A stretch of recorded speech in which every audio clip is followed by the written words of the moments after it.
on time. It's fine. We can just say it was Pelvic's fault, and then we should never just go. Yeah, Chad, it was Pelvic's fault all along. Tweet at Lady Pelvic. Oh, we live. Uh, Oh, we live. Definitely Lady Pelvic's fault.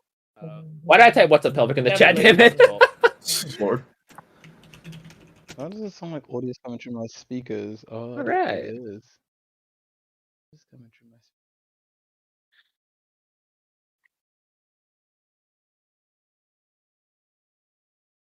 Here's a question: does anyone like watch all the ads on their mates' channels, or do you skip that? Everything sounds good on stream. I have YouTube Premium, so I'm always supporting you guys. Ads? I do. My support is watching the video. Nah, the ads are parasites. Oh, I do all, goodness. man. I watch the ads. I leave a comment. I like the video. My thought process is, if I'm making money off of YouTube, it's a bit hypocritical of me to like not help others make money off of it. Exactly. Correct. See, my older brother showed me one of the TOS changes that was like, in some instances, we may not pay people for playing ads on their videos and just keep the money. And I was like, you know what? Ad blocker staying on, and I'm gonna just go to Patreon, bro. Jesus. See, I got that YouTube Premium mostly because of YouTube Music, and just no ads. So it's just whatever. And actually, no, that's pretty much it. I got the YouTube Music family because my missus wanted YouTube Music, so I was like, okay, well, let's do the YouTube Music then. I prefer Spotify for my music anyway, but she's like, oh, my playlist is on YouTube Q, so I'm like, well, fine then. Yes. Yeah, it's only like $10, so I'm just like, whatever. It's not $10. I'll just $10 if it's one person. If it's a family account, it's not $10. What kind of crap is that? That doesn't make any sense. Oh, because you got different No, can't you just add somebody to the playlist or to the account? No, it's tied per account. It's no. Well, okay. So if you set up YouTube Family, you can add people to it, but the family price is more than the regular price. Oh, okay. Because I know I got YouTube TV, but somebody else is paying for it, and he's got me on his family thing. So, but I think it's like I'm still using Riku's Disney Plus. Yeah, thanks, Riku. But I think Riku gave me a Disney Plus like back in January to watch WandaVision, and I'm like, yo, I'm gonna watch the new Disney movie, bro. We got new Marvel stuff coming out. Loki's coming out, bro. We got Captain America. Oh, I see a super chat. I was gonna get to that, but right now we got super chat from Nemo Propaganda. He says, "Missed you, filthy animals." Lord, missed you too. What's up, Nemo? I mean, I'm a little clean right now because I just got out of the shower, but I'm only like. Actually, I'm not gonna say it on stream. Anyway, actually, hold on one second, Nemo. I did see your email that you sent me. That was pretty cool. One of his videos, he had my channel in the background, so I thought that was pretty awesome. Thanks, man. I thought you were gonna say something like you sent you like an email out of pocket, and I was going to be like, oh, word, this what we doing now? He was just coming for my neck. PokeChamp is telling me to be safe here in the UK. Look, PokeChamp, I just got home. Like, everyone's in their house, man. Like, people, I think people just got sad. I'm safe.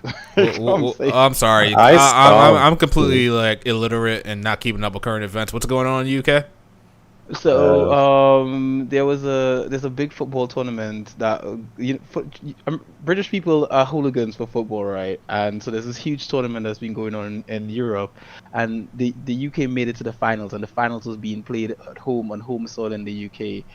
And what happened is the UK lost on penalties to Italy, and the sad part is that the players who missed their penalty shots, they were all so chocolate complexion, man. Every one of them, three so chocolate complexion players missing in a row, one after the next. And the sad part, the sad part is that it's the manager's fault. It's not even theirs. Like, it's 3 young players, and they were all sent on. One was sent on in the second half, and the other 2 were sent on like literally 2 minutes before the penalty kick out. So like, they literally just came on the field to take penalties. They didn't have time to warm up or nothing. So is it just like people are rioting or something like that? Well, what's going on? A lot of white people are angry at black people. Oh, okay. All right. Like, I saw a video on Twitter. Yes. You mean football, sir? It's called football. Oh, football. Yes, football. That's what we talk about, football. So it is crazy, but we just drove home. You know, like my brother dropped us back home because we were watching it over by him, and it was chill, man. We just came back in the car. Everyone was in their houses. I don't know if my neighbors are gonna do anything. Most of my neighbors are white, so I don't know how my neighbors are gonna react when they see me in the morning. But I'm gonna come out in the morning and be like, "Hey, good morning, neighbor. How you doing?" You know, They're gonna tell you to make that shot. Yeah, we got a super chat from Night Fury saying, "Yeah, I saw a lot of people outside when I was coming home from work. Dang, bro, y'all were in these streets Y'all really over soccer, football."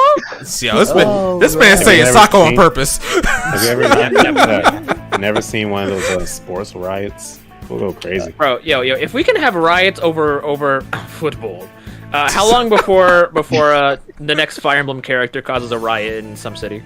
Hey, It'll happen. Hey, it's the last one, so you never know. Is it the last character make it a Fire Emblem character, bro? Let's go. Sakura and Millie rocking in the distance while the local GameStop is on fire. Speaking of soccer, you can check the. It's football, Riku. Get it right. It's soccer. It's football. Hey, Duo donated as well, saying, "Welcome back, baby." Oh, this motherfucker. Welcome back, Blake. The hype man can read chat. Yes, that is me. I am the hype man, not the hype baby. As you were saying about football. Let's get this started. We get on a little bit too much tangent. I want to get out of here on time. I'm hungry as hell. Same. All right.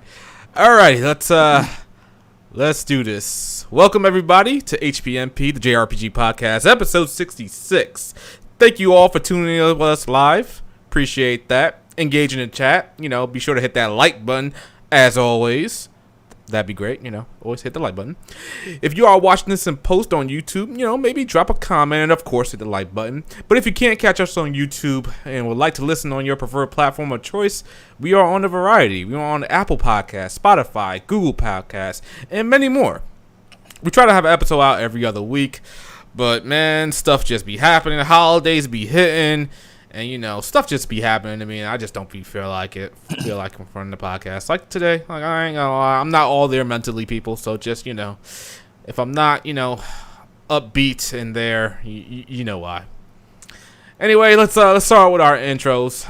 Go ahead, Bob. Hello, ladies and gentlemen. Welcome to another episode of the HPMP podcast. We are here on this happy Super Robot Wars day to give you more entertainment, and I appreciate you all coming out. Stick around, because we're going to talk about a lot of cool things, including Super Robot Wars. Oh my goodness. Go ahead, Q. It is I, your husband of dreams, Q again here.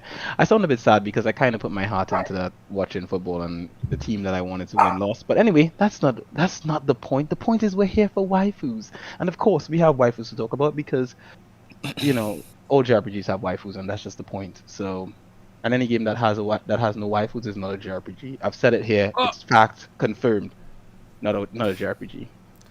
Just let everybody know, Q's thoughts and opinions on his whole viewpoints are his and his alone. Does not reflect. I speak for the whole podcast when I. He doesn't. We do not sponsor. We do not sponsor LP Guardian here. Everyone's saying these words, but I understand what's truly in their hearts. So I'm like a translator. You know that video. I got a bacon, egg, and cheese. Oh Lord. I'll wait for you guys. Okay. All right. Sosuke, go ahead, man. What is up, everybody? It is your boy that puts the bro in broske. It is the man who puts the decade in damn you decade. Sosuke the Wandering Gamer. How's everybody in the chat doing today? Also, y'all better be drinking some damn water. Blake? It is that time. What's going on, guys? It's me, Westtown HD, the Sonic Simp, Super Robot Player, Smash Brothers Boaster, the Hype Man himself, here for another iteration of the HPMP podcast. We got SRW grades to talk about. We got Slept On Monster Hunter Stories 2 to talk about. We got the waifus here for Q as well. Oh, y'all are in for a good show. Crank it up to 11. All right, I'm seeing 46 viewers watching right now and only 20 likes. I know that like button ain't broken, but you guys should break it by tapping on it rapidly. Just instead of beating your meat, beat the like button. Let's get it. You right? Oh, Lord. Right? I noticed you said Sonic Simp, so I'm happy that you admit it. Oh, hey, man. Hey, I know what I am. I don't think he was ever going to deny it. All right. All right, Riku, go ahead, man. Riku's on one, the only one here. Everyone, how are you doing? AKA Falcom's finest. But you can also call me your Falcom's fuckboy. Yes, sir. We're here today to talk about how dreams can come true, even if they take over a decade. Stay tuned. Police. Yo, what is happening today? I christened that, by the way.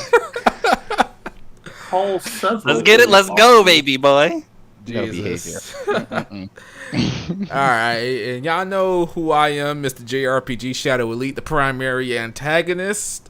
Yeah, I know the channel's been a little bit quiet as of late. Lord Salazar? I'm gonna try to get out a Scarlet Nexus type of review, or maybe just type of video soon, followed by something with East 9 PC. I'm not sure what I'm doing at that. Gotta figure it out. But yeah, and I also got some spicy takes apparently that I gotta put out there. So we'll see what's going on there. All right. What slander was Salazar saying? It's not slander. No, he was saying he wanted to bang Riku. So What? Jesus Christ. Huh? Wait! But before you get into that, Bob, we got a super chat, and I'll let you take it over. Dual Beard with the donation super chat saying sexiest podcast so far, and not even episode number 69. We are 3 episodes. Shadow, after the podcast, we got brainstorm episode 69, bro. We got to do something for that episode, even if it's just making the episode reversed. But Reverse. All right. Okay, gentlemen. What do you guys want to talk about first?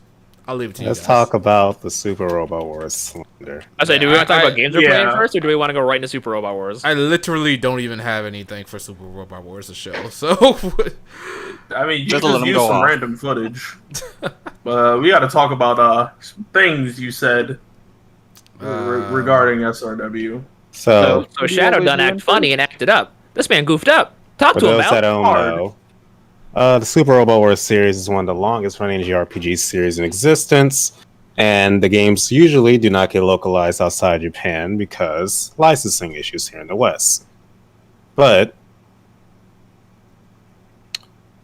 sorry. Something IRL distracted me.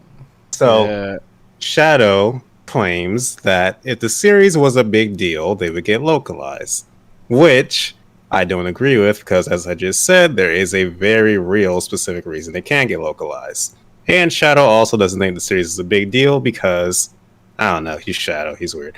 But these games, they sell better than a lot of your prolific games. Tales, Skya, East, Trails, you name it. So I just want to clarify to Shadow and any other naysayers that the series is a massive success in Japan. It's one of the most important JRPG series, and it's because you haven't heard of it doesn't mean anything. Is that it? This series is completely irrelevant in the long term. Not really. If this series was to go away tomorrow, nobody would bat an eye. It just won a Guinness World Record, Shadow. Oh wow! Guinness World. I probably got a Guinness World Record for the longest running JRPG channel. I don't even know. All right, listen. Shadow, just because you ain't down on it or well informed on it doesn't make it any less important. I don't know. Overall, SRW is probably one of the most... Every time you guys should be showing me this game, it's the same thing over and over again. Same small sprites, same like transition into gameplay. It's the same thing. The fact you think that means you really haven't seen a lot of it. Probably gameplay has not changed.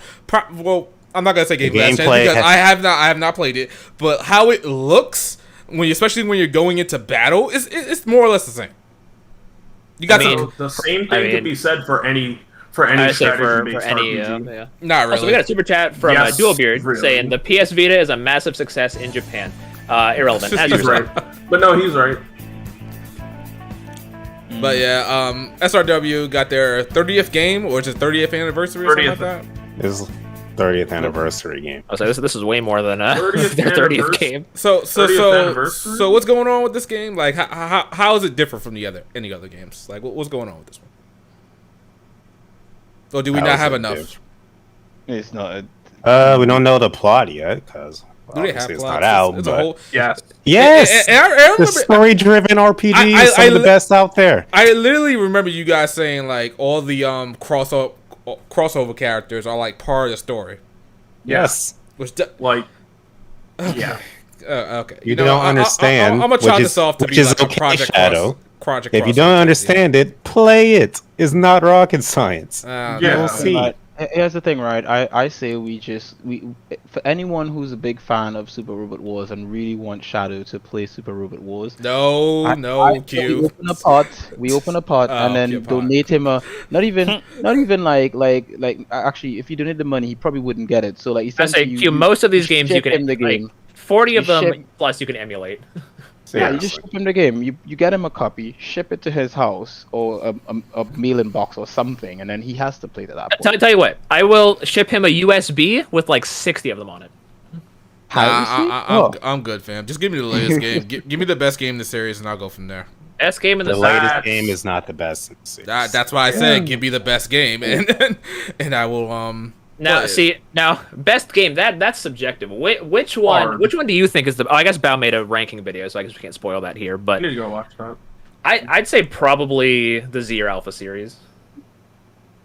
Is that on PS4? I would try to get something geared towards Shadow's taste.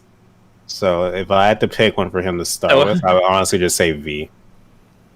Yeah, Shadow would like V because it's got enough familiar stuff. He's like Evangelion and stuff. And also Sebastian donated $2 saying my contribution to the fund, so Sebastian's in on it. Oh man! Hey, please don't people please don't take this seriously. I got enough on my plate as it is. I don't need this. I don't need to be playing. If you never heard of Super Robot Wars Dracon, just go to my channel. I've done 1 million videos on them.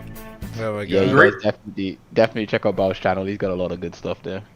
As someone who was indoctrinated by both Bao and Blake, all I can say is best damn decision I've ever had of just sitting down and playing a strategy-based RPG.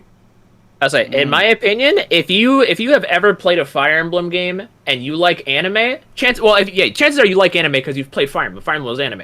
If you like actual licensed anime and you like crossovers and you like any form of gameplay that Fire Emblem does, just try SRW. I played it on Game Boy Advance, or the GBA games basically, over my first summer job at a summer camp, and that saved my whole July because it was so incredibly boring there, and every chance I got I was playing SRW on the Game Boy, and it reminded me a lot of Fire Emblem, Advance Wars, like that era of tactical turn-based games. And then from there I went from to the PS3 games, the PS4 games, some other PS2 games. I went all over the board, and I can honestly say Super Robot Wars is in my top 5 series of all time. It is amazing, and I will never stray from that series. And to clarify, the series isn't just mechs fighting or anything. I play these games for the story, and the stories are usually pretty freaking amazing. Oh yeah, the stories are really, really good, especially if you know nothing about the animes involved in them. Like, one of my favorite things to do, like when I played Jay on the GBA, I knew next to nothing about the anime there, and it made the experience so much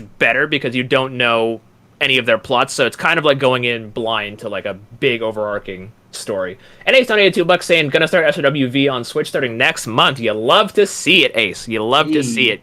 Ace, man, don't waste your time on this stuff, man. Just play something else, man. You ain't gotta play SRW. You mean play Disgaea, which is just SRW with less flashy animations. Oh Lord, have mercy. I'm not even. I can't with you, Sosuke. I can't do it. You're not pulling me in. You're not pulling me in on this one. I'm not taking the bait. That's bait, and I'm not taking it. All right. Is he wrong? No, stop. And I'm a fan of both. I can say that. God, Lord. You can say it. But here's the question, though, right? This pretty much, if you, from what I've understood, right, you have to go to either Amazon or PlayAsia if you want to get a copy of it. But let's say, for example, you're someone like me who lives that digital life, right? Is there a way to get a digital copy? All of mine are digital. Yes. How do you get them? Singapore PSN account. Which is Singapore PSN account. Gotta do all this crazy stuff just to. Do you want my Singapore information? Because I can let you know exactly where I live in Singapore. does it pay like okay? So then, when you pay, can you use your regular credit card, or do you have to like make a Singapore account or something? I believe you can use a credit card. I don't have a credit card, so I've just always gone to a specific website Oh that I my won't God, name right now, but I Sebastian, can stop. Get you. Yo, Sebastian said second Stop. one. Let's go. Don't do it. Let's go. Let it go. Don't do it. Yo, this is gonna be like Nocturne on my hard God, difficulty again, bro. no. We just need to peer pressure him into it, Yes. and sir. then he'll be like, that was the Oh best my damn thing that's God. ever happened to me. Isn't that what you said about Nocturne, Shadow? Oh Lord. By the end of the podcast, Nah. it's gonna be like 50 donations or something, and then he's gonna have to play it essentially. Don't Bro, do see, that. bro, yo, if someone, Bow, go tweet at D1 right now. Tell D1 that Shadow will play SRW if you No, donate. no. Bro, D1 will try 200 on you right now to play Please, SRW. no. D1 That'd will be take crazy. the money he was going to spend on Cross Omega and spend it here. But he's gonna live stream it as well, Yes, sir. All right. Listen, this SRW stuff needs to stop. Jesus Christ! Why stop? Black Ace is not. This is not real. Adding to the My pot. boy. Black It's Ace. just Let's go. it's literally they just messing around. People don't do this. No, all we're right? not. Don't do That's serious. There is Well, no I mean- cap on this app. See, the Shadow, last you thing I'll please- say about this is so Shadow. So Disgaea has Gurren Lagann references. Super Robot Wars has Gurren Lagann. Anyway, Oh my goodness! All Ain't no right. wrong. Okay, Okay, look. look- Like a million times. You can at least give this a try. I mean, Nah. Yeah. I'll see what could happen. Yo, I like he's it happening technically again, already played one Super, or two. I can't remember if he played two, but he's definitely played Endless Frontier, which is Super Robot Wars. oh my goodness, Ace, you don't Yeah, have to. yeah. Just stop.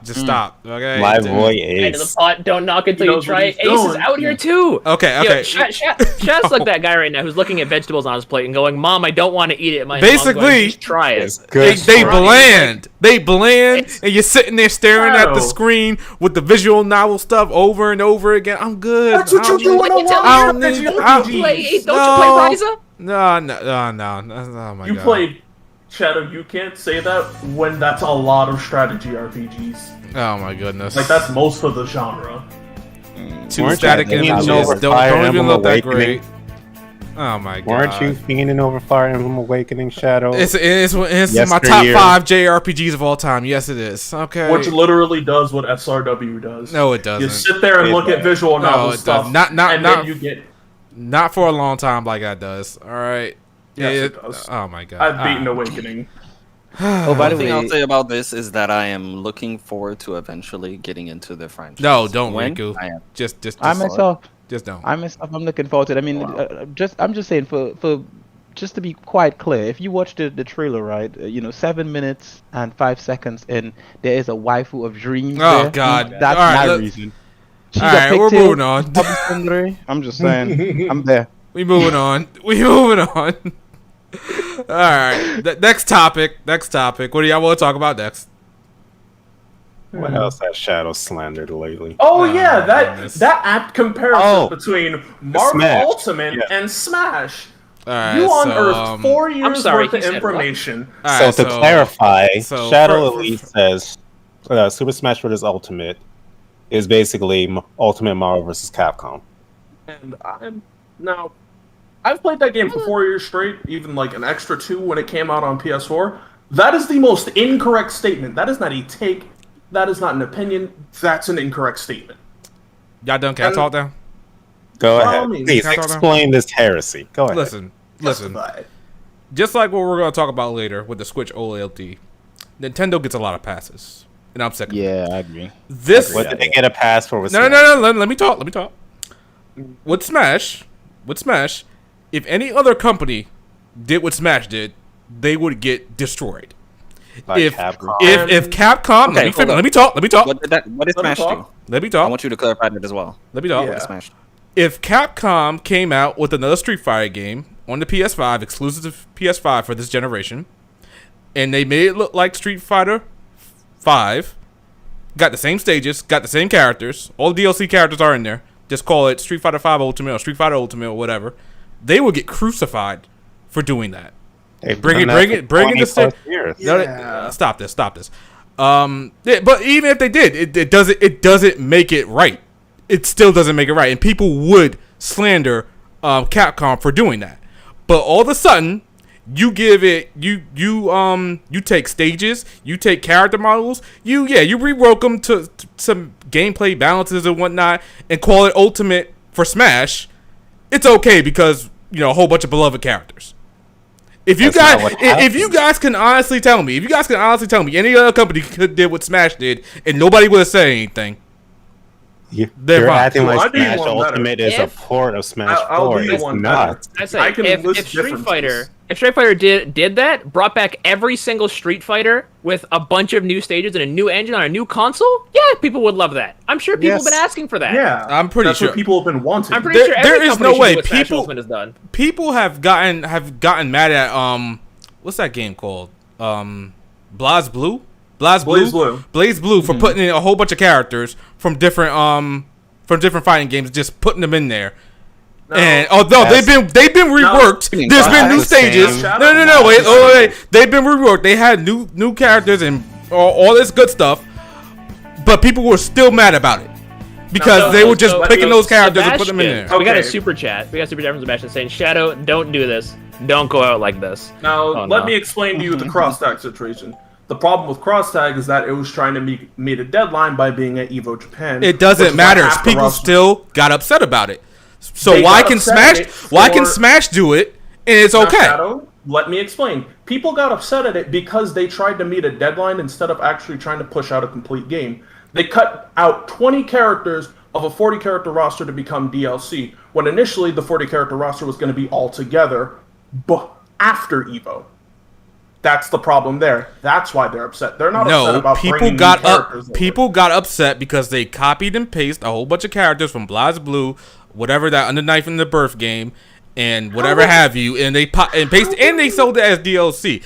How are you telling me? How are you telling me? I literally made a video on that game, and people were agreeing with me. That's exactly what they did, and that's what people were upset about. Also someone who's deep in the community. They were mad because they were being resold the assets as DLC. If they were all together as a 40-character roster, nobody would care because you wouldn't have to pay for half the roster, literally. That was the problem. just one thing that I noticed, just as like an outlier to that, with the BlazBlue situation, it looked like they took characters from other Arc System Works properties and Mugen just pasted their fighting files into BlazBlue. That's why the Ruby characters look so good. And you're telling me Smash they didn't do that? You telling me? No. Time out. You're telling me every last asset from Smash Wii U was not used. Nothing was used. The only thing that was reused in that game is skeleton rigging, and none of those characters are the same. None of the characters are the same. So Mario's moveset is not the same as Mario's moveset in Switch. Is that what you're saying? Moveset's been the same since 64. What do you mean? Okay. So that's like going into Street Fighter 5 and saying, does Ryu still play the same? He still marginally plays like he's Ryu. I don't understand your argument, Shadow. Mario doesn't pick up a gun in between Smash 4 and Smash Ultimate. What? What is your argument? Here's the thing. Here's what I will say about this in regards to what Shadow is talking about. And I'm only going to use a franchise that I've been following heavily. Used to be my favorite franchise of all time, Dynasty Warriors. Right? When they moved over from Dynasty Warriors 7 to Dynasty Warriors 8, they basically did what Smash did in regards to all of the previous characters returned and some new ones. And even though it was a good game, people criticized Dynasty Warriors 8. Even though I would consider it, in regards to the mainline Dynasty Warriors game, that one is considered the best one. When they moved over to Dynasty Warriors 9, they're like, okay, we're not going to do what everyone disliked. And then we got Dynasty Warriors 9. So I'm not entirely sure. I'm not entirely sure if, not bringing all the characters back and adding more is a good idea to do, even if people say that this isn't what they want, because then you end up with shit like Dynasty Warriors 9. Yeah. We got two super chats back to back real quick from Kaniku and Nemo. Kaniku says, Elite reeks of headassery, don't believe his lies. And Nemo says, Shadow's too hungry. LMAO. Oh no, bro. Shadow's kind of hungry right now. And you want to know what's another situation of, we'll just change things for the better, quote unquote better, even though it actually got a lot of people upset and pissed off. Ultimate Marvel 3 to Marvel Infinite. The issue with Marvel 3 and Ultimate Marvel 3 is that they added characters they could have added to Marvel 3 as DLC, and then changed nothing but gameplay balance. No visual changes, nothing. If you were to put Ryu from Ultimate Marvel 3 next to Ryu from Marvel 3 and turn off the UI, same everything. Smash Ultimate and Smash 4, turn off the UI and look at Mario next to Mario on the same stage. 2 different models, 2 different, like, everything's different. Something else as well that Ultimate did that also proves that they're new models is that everyone in Ultimate actually like has expressive features. If you punch Palutena in the face, her face stays more or less the same. But if you punch her in the face in Ultimate, bro, she looks like she's gonna climax. Like their facial features, everything is so much more detailed now in Ultimate. Yeah. Because Sakurai said that right after Bayonetta was released in Smash 4, they immediately started working on Smash Ultimate, which sucks for Sakurai, but they've been working on that game for years before they showed it. They put the time and effort in. Also, Sakurai himself is just not a lazy person. That man hospitalized himself several times in the development cycle of both Smash 4 and Brawl, I believe. To create, like, a product that he would want to give out to everybody at its best. Also, I just don't see Capcom devs almost killing themselves trying to port Chun-Li's style on Street Fighter. The whole thing of if Capcom did it, Capcom's been doing this in Street Fighter 2, well, Super Turbo, Championship Edition, Hyper Fighting, all of that. And it Capcom wouldn't be okay now, is my point. If It's not Capcom, okay if now, because Capcom that's- literally came out with Super Street Fighter or whatever, Street Fighter 5 Ultimate, say this is the new one, people would get upset that it's the same characters, that it's the same stages from Street Fighter 5. That's what I'm saying. The issue is they'd be selling you a balance patch instead of actively patching it in. Selling someone a balance patch versus actually making changes to keep the player base alive are 2 different things. I think, I mean... like Fleur said, Capcom is still doing that, so... I can see both sides of the argument. At the end of the day, if it's essentially a fighting game where there's enough content to say, okay, this is enough worth for a full new game, a full price, or here's essentially just a balance patch, as you say, and you pay $60 for the balance patch, which is what happens. I think pretty much almost every fighting game does that today, where they release the barebone version of the game with some characters, then they wait a little bit later, and then they give you more characters and more characters and more characters. It's the reason why sometimes when I'm buying a fighting game, like, I'm thinking, ooh, do I wait a few more months before I pick this up, or do I pick this up now and then have to buy characters individually, or do I wait a few months to just get the whole package with everyone? Kind of thing. And I mean, I didn't play Smash Wii U, so I can't say like what's the difference between the two. I did play Smash on the 3DS back then, and I haven't really played Smash. I can't even say if I've played Smash on the Switch. Ultimate, I'm not even sure if I played Ultimate, to be honest. Probably have, probably haven't.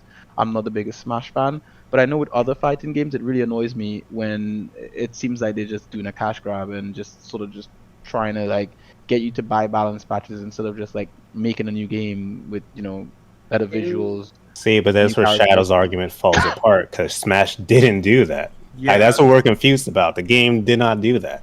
Also, Smash Ultimate is not Smash 4.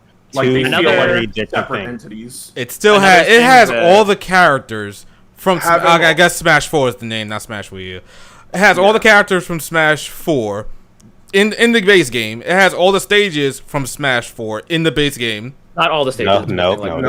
So what? Is it new stages or just Smash? Okay, so they gave you less stages. There's over 100 stages, Shadow. I'm talking about base. I'm talking about base. Base, not now. Base Ultimate still gave you more stages than Smash 4 had in its lifetime. Also, another thing that Ultimate added that completely flips this whole thing on its head is World of Light, a 25-hour single player. They added a 25-hour single player. Okay, no, that was Smash 4 on Wii U. Smash 4's single player was Monopoly. Oh wait, was it? Which one was Subspace Emissary? Smash 4's was that stupid board game. It's Brawl. Okay, yeah, Subspace. That was good. To put it this way, I think of Smash Ultimate almost as like a Smash Bros. Anniversary title. It takes elements from every single Smash game.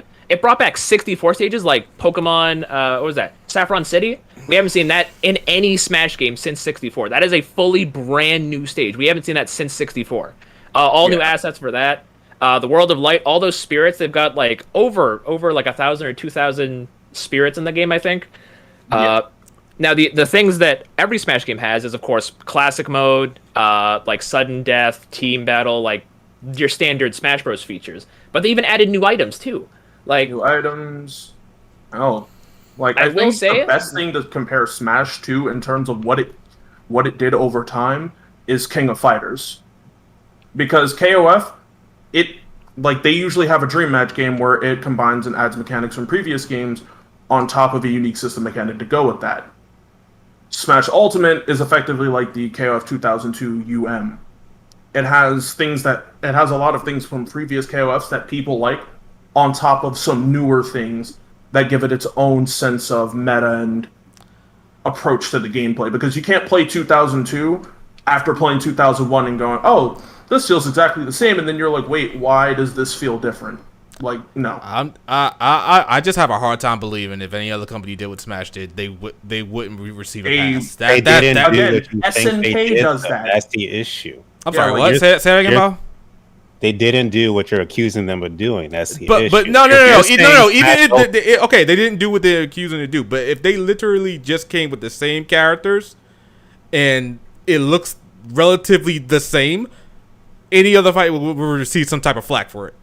I feel that Smash gets a pass, and just Nintendo in general just gets a pass. But no. Okay, fine. They didn't do it. Like Shadow, I can list a game that did exactly what Smash did and still got praise for it.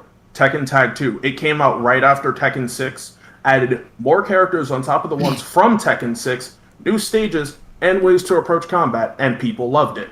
All right. Isn't Ultimate Marvel vs. Capcom 3 come out less than a year after Marvel vs. Capcom 3 Vanilla? Didn't it come out the exact same year? That was literally Riku. What it was 12 new characters and a balance patch, and then they left the game the way it was. And everybody ate that shit up. Yeah. Well, people still got upset about it.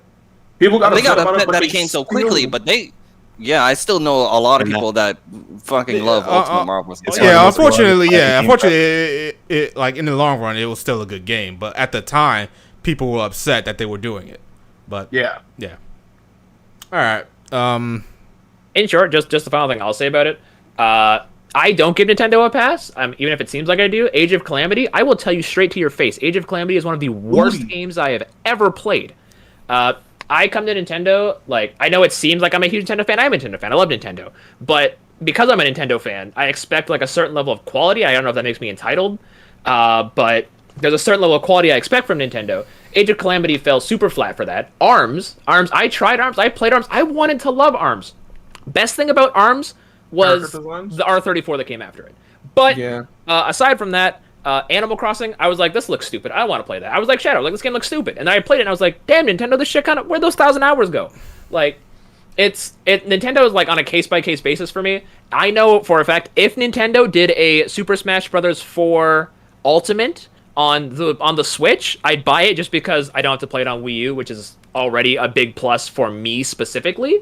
But I know I'd be disappointed if they said we're just bringing it over and not adding any DLC. Then I'd be a little upset. But overall, I wouldn't say I give Nintendo a pass on things, and I still try my best to call them on their bullshit. And I don't think Smash was a bad. They've been supporting Smash since 2018. It's been 3 years since Smash. It'll be 3 years, I guess, in December since that game came out. It's crazy how they're still adding stuff to it, and just the developer. Masahiro Sakurai himself, he is I don't think he's ever made a bad game. Like, cause he's the creator of Kirby, right? Yes. Mm-hmm. He is. Yeah, he made Kirby. He made Kid Icarus Uprising. Some people say that's the best game on 3DS. It is. I praise the developer when. What'd you say, Q? It's not the best game on 3DS, but it's pretty good. But continue, yeah. Yeah, I just say that Sakurai himself has a very high standard for the way he makes games, and I just appreciate him for that, honestly. And we got a super chat from Nemo again saying World of Light was worth the $60. Online play is where it was trash for you. Although I will absolutely call Nintendo on their bullshit. Nintendo's online is trash, and we say this every time we play Smash. We go, "Damn, this is some trash," but we have no alternative, so we have to keep funding it. All right, so let's move on to the since we're on Nintendo, let's talk about the Switch OLED. May I say one thing about that OLED? Y'all really thought you were getting a Switch Pro because you kept talking about it on Twitter. That's funny. It's like those people thought we were getting Dante and then we got Byleth. You see how many dislikes that the duality of man, bro. Everyone was like, we're gonna get Byleth, we're gonna get Dante, and then Byleth. People tricked themselves into believing they're gonna get Dante because of a coincidence, and I sat there like, it's not happening. I honestly thought Dante was really coming. I mean, he did come, guys. He came eventually. Yeah, not just like the Switch OLED, not the way people wanted.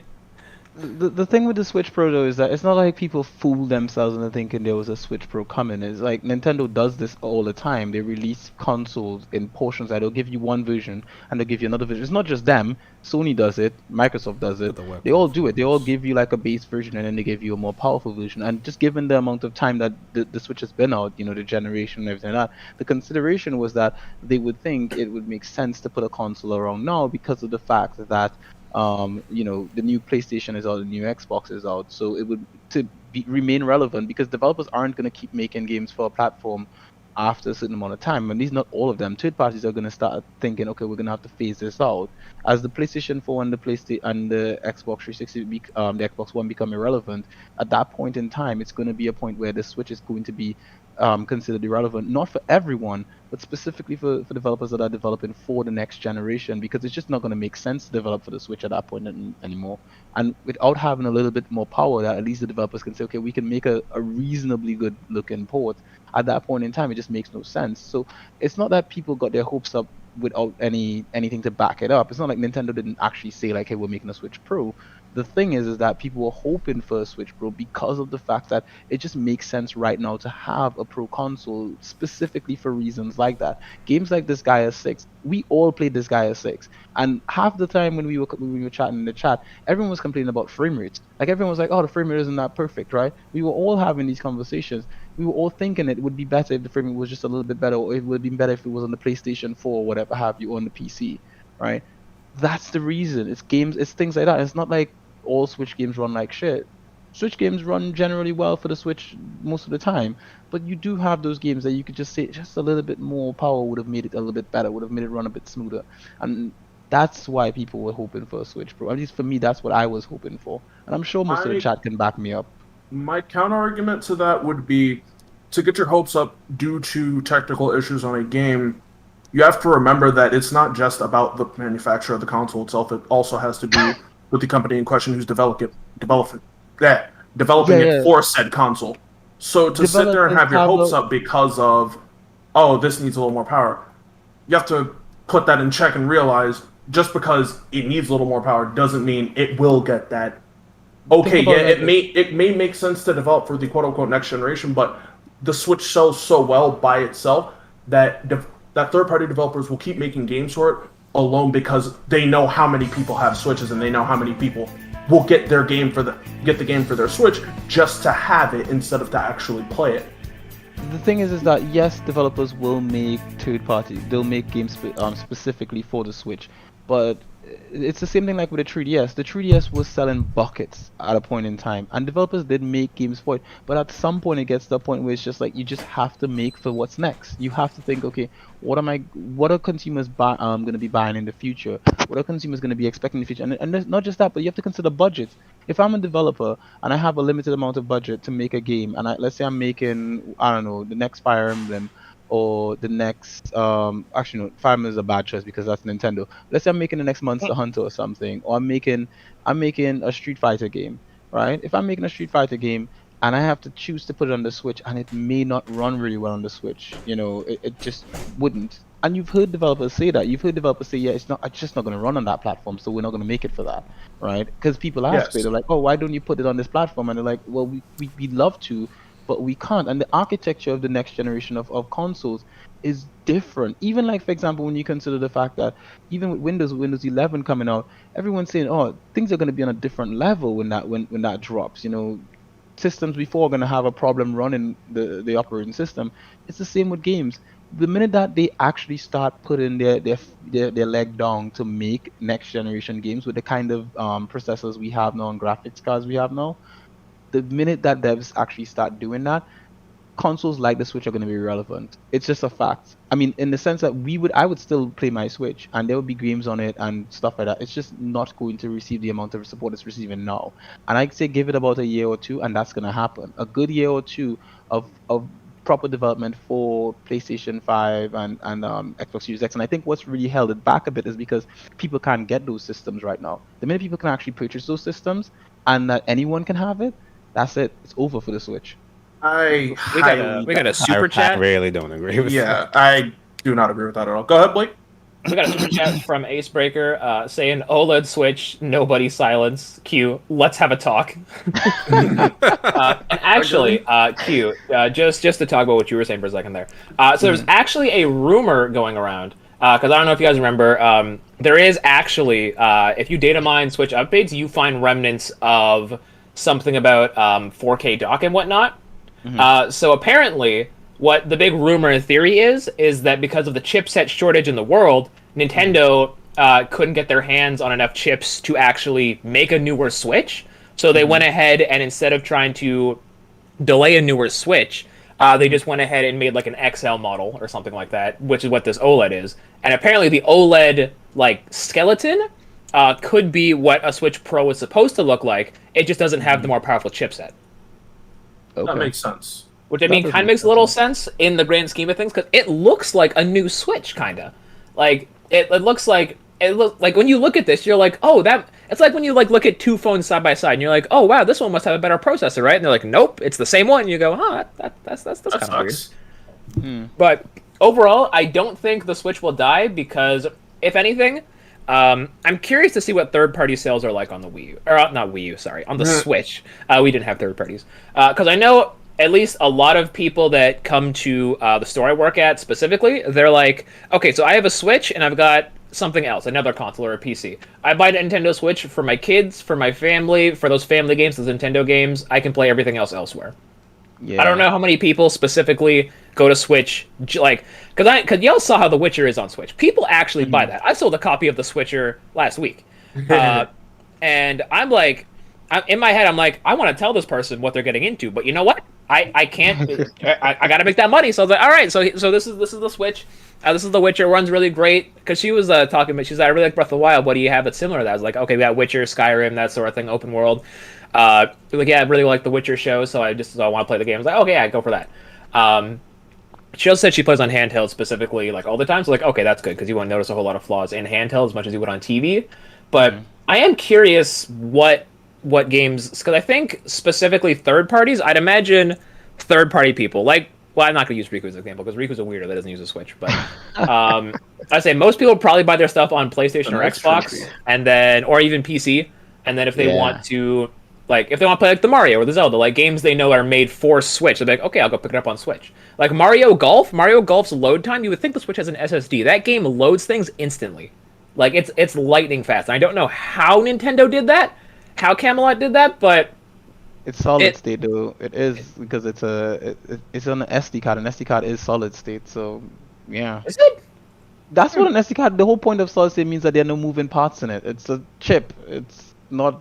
A hard drive is the onboard storage for Switch isn't.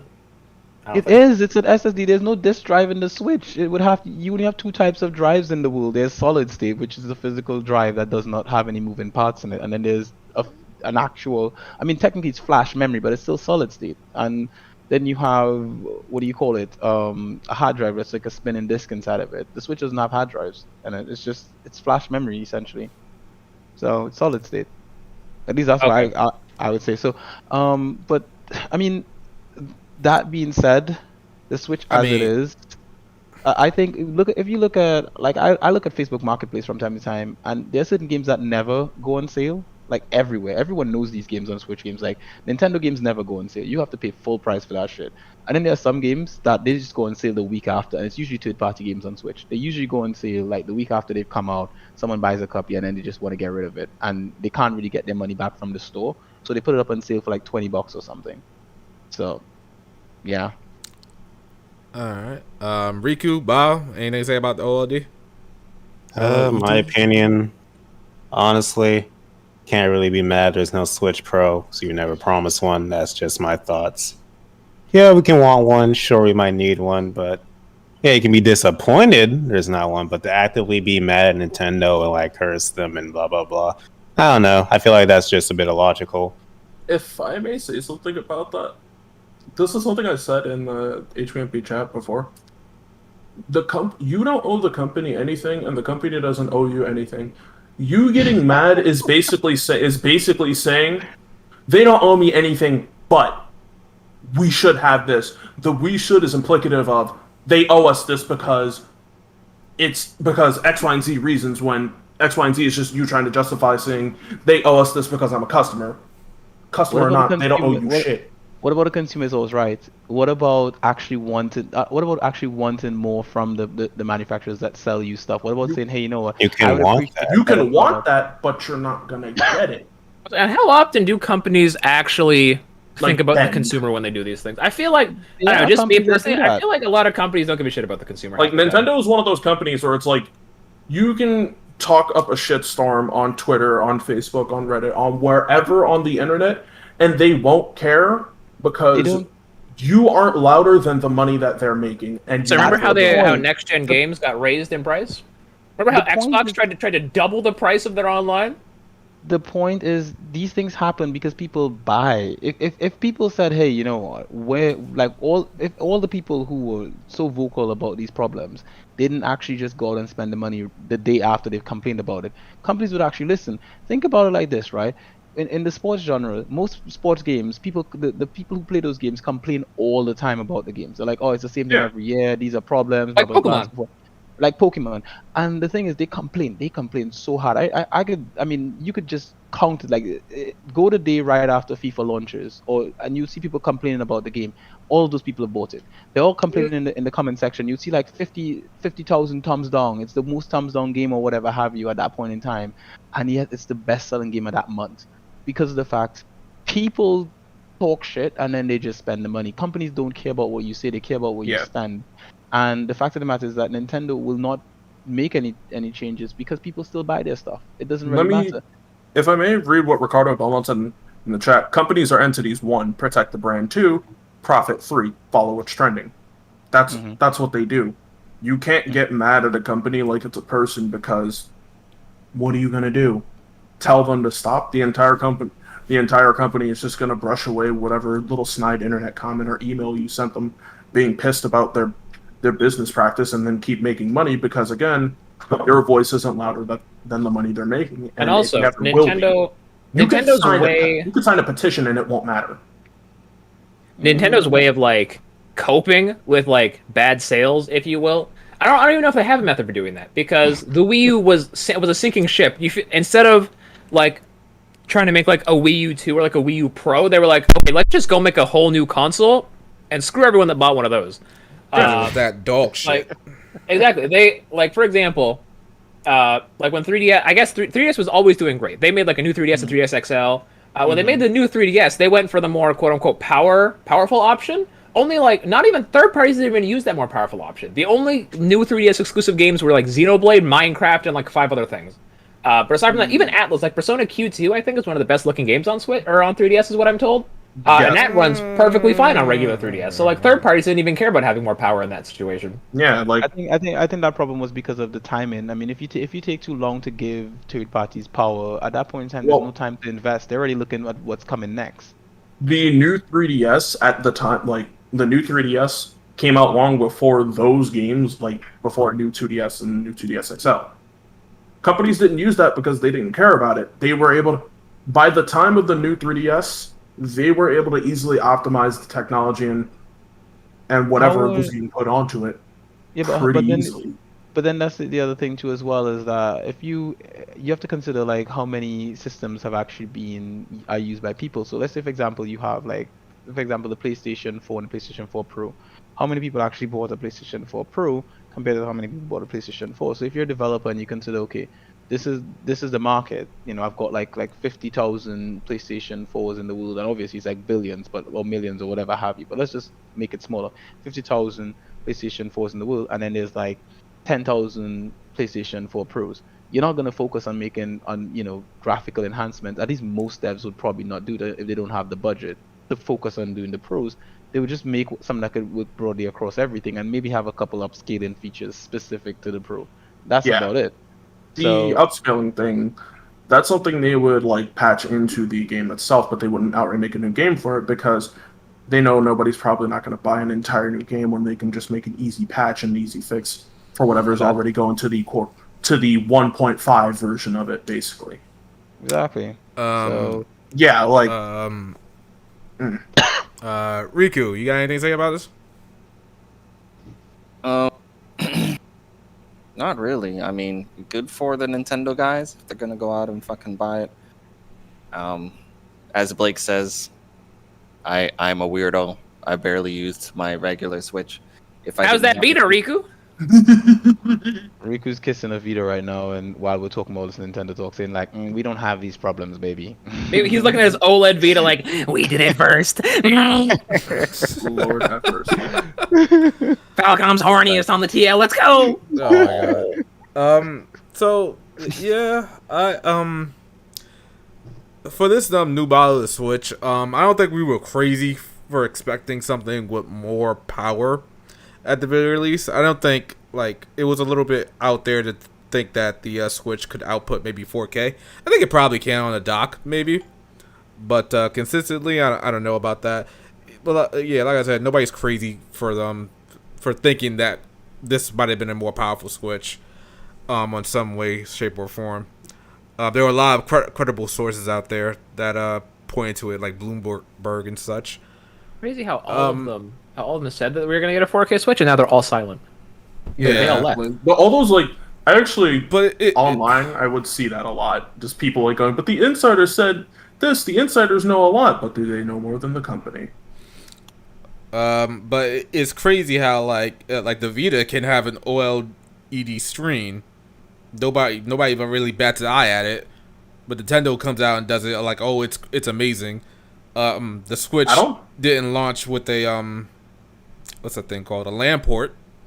I think some people got upset about it, but I feel like if Xbox or PS4, PS5 didn't come out with a LAN port, people would go crazy. People were upset about the lack of a LAN port on a Switch. I say it's weird because this is Nintendo's first LAN anything. GameCube didn't have a LAN port, Wii didn't have one, and Wii U didn't either. Yeah, GameCube didn't have one? Nope. I don't. You had to buy one. You had to buy an adapter for that too. This is the first PSO, console. right? They Just made for PSO and Kirby's Air Ride. This is the LAN port is way too overhyped because of the fact that the Switch runs off a USB Type-C, and you could literally just plug in a LAN port via USB to your Switch and it would be fine. Or you could buy a third-party Switch dock that has the LAN port to it. Oh, hey man, I've had an adapter since when Smash Ultimate got announced. I said, "Curse be gone," and most of my matches are pretty solid now. However. I still got those Wi-Fi warriors sitting at McDonald's eating their chicken nuggies and playing Smash. I think Smash Ultimate is the only fighting game currently I play with Wi-Fi, and it disgusts me. I'm considering just getting the new dock instead of just buying that. Mostly because I like the color. That new dock is going to be like $90 or something. You know that, right? Like Nintendo is going to. It's a piece of plastic with just I personally don't care because I'm not buying an entire new console or buying a wireless or buying a LAN adapter for that shit to crap out on me. Yeah, I'd much rather buy the LAN adapter. It's probably going to cost me $12 than. Not only that, I got something plugged into my USB port in the back of the Switch anyways. We'll talk about that another time. So, is anybody here upgrading to this new model? No. So, let me explain to you. Here we go. How I can play the system at work and get it for $100 as opposed to $450. So, actually, I shouldn't say this on stream. I'm just gonna be getting it at a much cheaper price, and that's the only reason I'm getting it. Same reason why I got a PS5 is because I got my PS5 for $200 through work. I wasn't originally gonna get a PS5, but I was like, if I do this right, I can save like $500 on this console. Right? And I was like, okay, you know what? Screw it. I'll do it right now. And I'm glad I did because now that they're super rare and they're hard to find. I'm glad I did.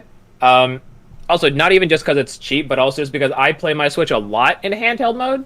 And now that I've seen the OLED model, if you look at, it's cursed now, because if you look at a regular Switch versus an OLED model, it's almost like watching a YouTube video with like a shrunk screen.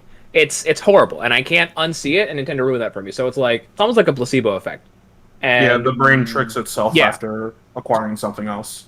yeah, no, Yeah, but I when you think about it like this, right? It's a larger screen with the same resolution. Isn't it just gonna look worse because it's just gonna be stretched out? I mean, 720p resolution with 7 inches going from 6.2 inches. You're gonna see like this. You're gonna see pixels. It's just gonna be that way, isn't it? It's gonna look a little, Yeah, like little up rigid. close. Exactly, because up close you're gonna see. I mean, maybe from a distance you won't, but up close in front of your face, that is gonna look jarring. someone when they announced it, someone was like, "Okay, I'm gonna buy this day one so that whenever they port Xenoblade Chronicles X to the Switch, I can actually read the words." Damn. Because No, Chronicles that X's person's font is so freaking tiny. Even on the gamepad, I'd be putting the gamepad to my face, and I can still barely read what's on screen. Gamepad is shit. Gamepad is abomination. Should never happen. Damn! The You game, don't even- no, okay, Shadow. Shadow, You know what the greatest thing about the gamepad is? What's up? You can hollow it out and make a portable PS2 with it. That's what you What? can do. Huh? You never seen one of those yeah, videos? yeah, you You can never do seen one of something those like videos, that. Blake? That sounds like the best part of like a corpse is you can hollow it out and like put like a Taxidermy. mouse in yours or something. It's basically taxidermying a console. That's crazy. Wow. So all I want to know is who are the people in the comments and chat that said yes to the poll? I don't know Is what it you're Or doing. like, Is it going towards Like, wow? Nah, you I'm got like, you got about I'm a Nintendo and Sony boy, 29 but no. people, 29% saying. It's funny. What did Devil say? He was like, "This is a cash grab. This is stupid. I don't like it. Day one, baby." I think it is. Like, It's I've like heard that it's like before. a cash grab for the most part because it's like Nintendo can literally do no wrong. Like it doesn't matter what they do. issue- They the will issue sell. The issue with that is Shadow's like they can do no wrong by basically doing well, they can't something do wrong wrong. and Wii U's thing. no, they can do wrong, but they do something wrong and then immediately do something so much better that makes you forget about the wrong that they did before. Wii U is a perfect example. Exactly. The Wii U released and then we got the Switch and everybody stopped fucking caring. Yeah, And see, also- You may not wasn't so remember how quick. much people hated Nintendo in the Wii U days.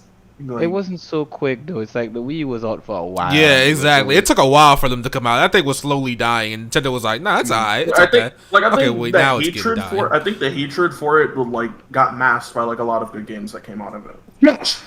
The games So were good, when- and people were just upset that it was on the like think about it like this.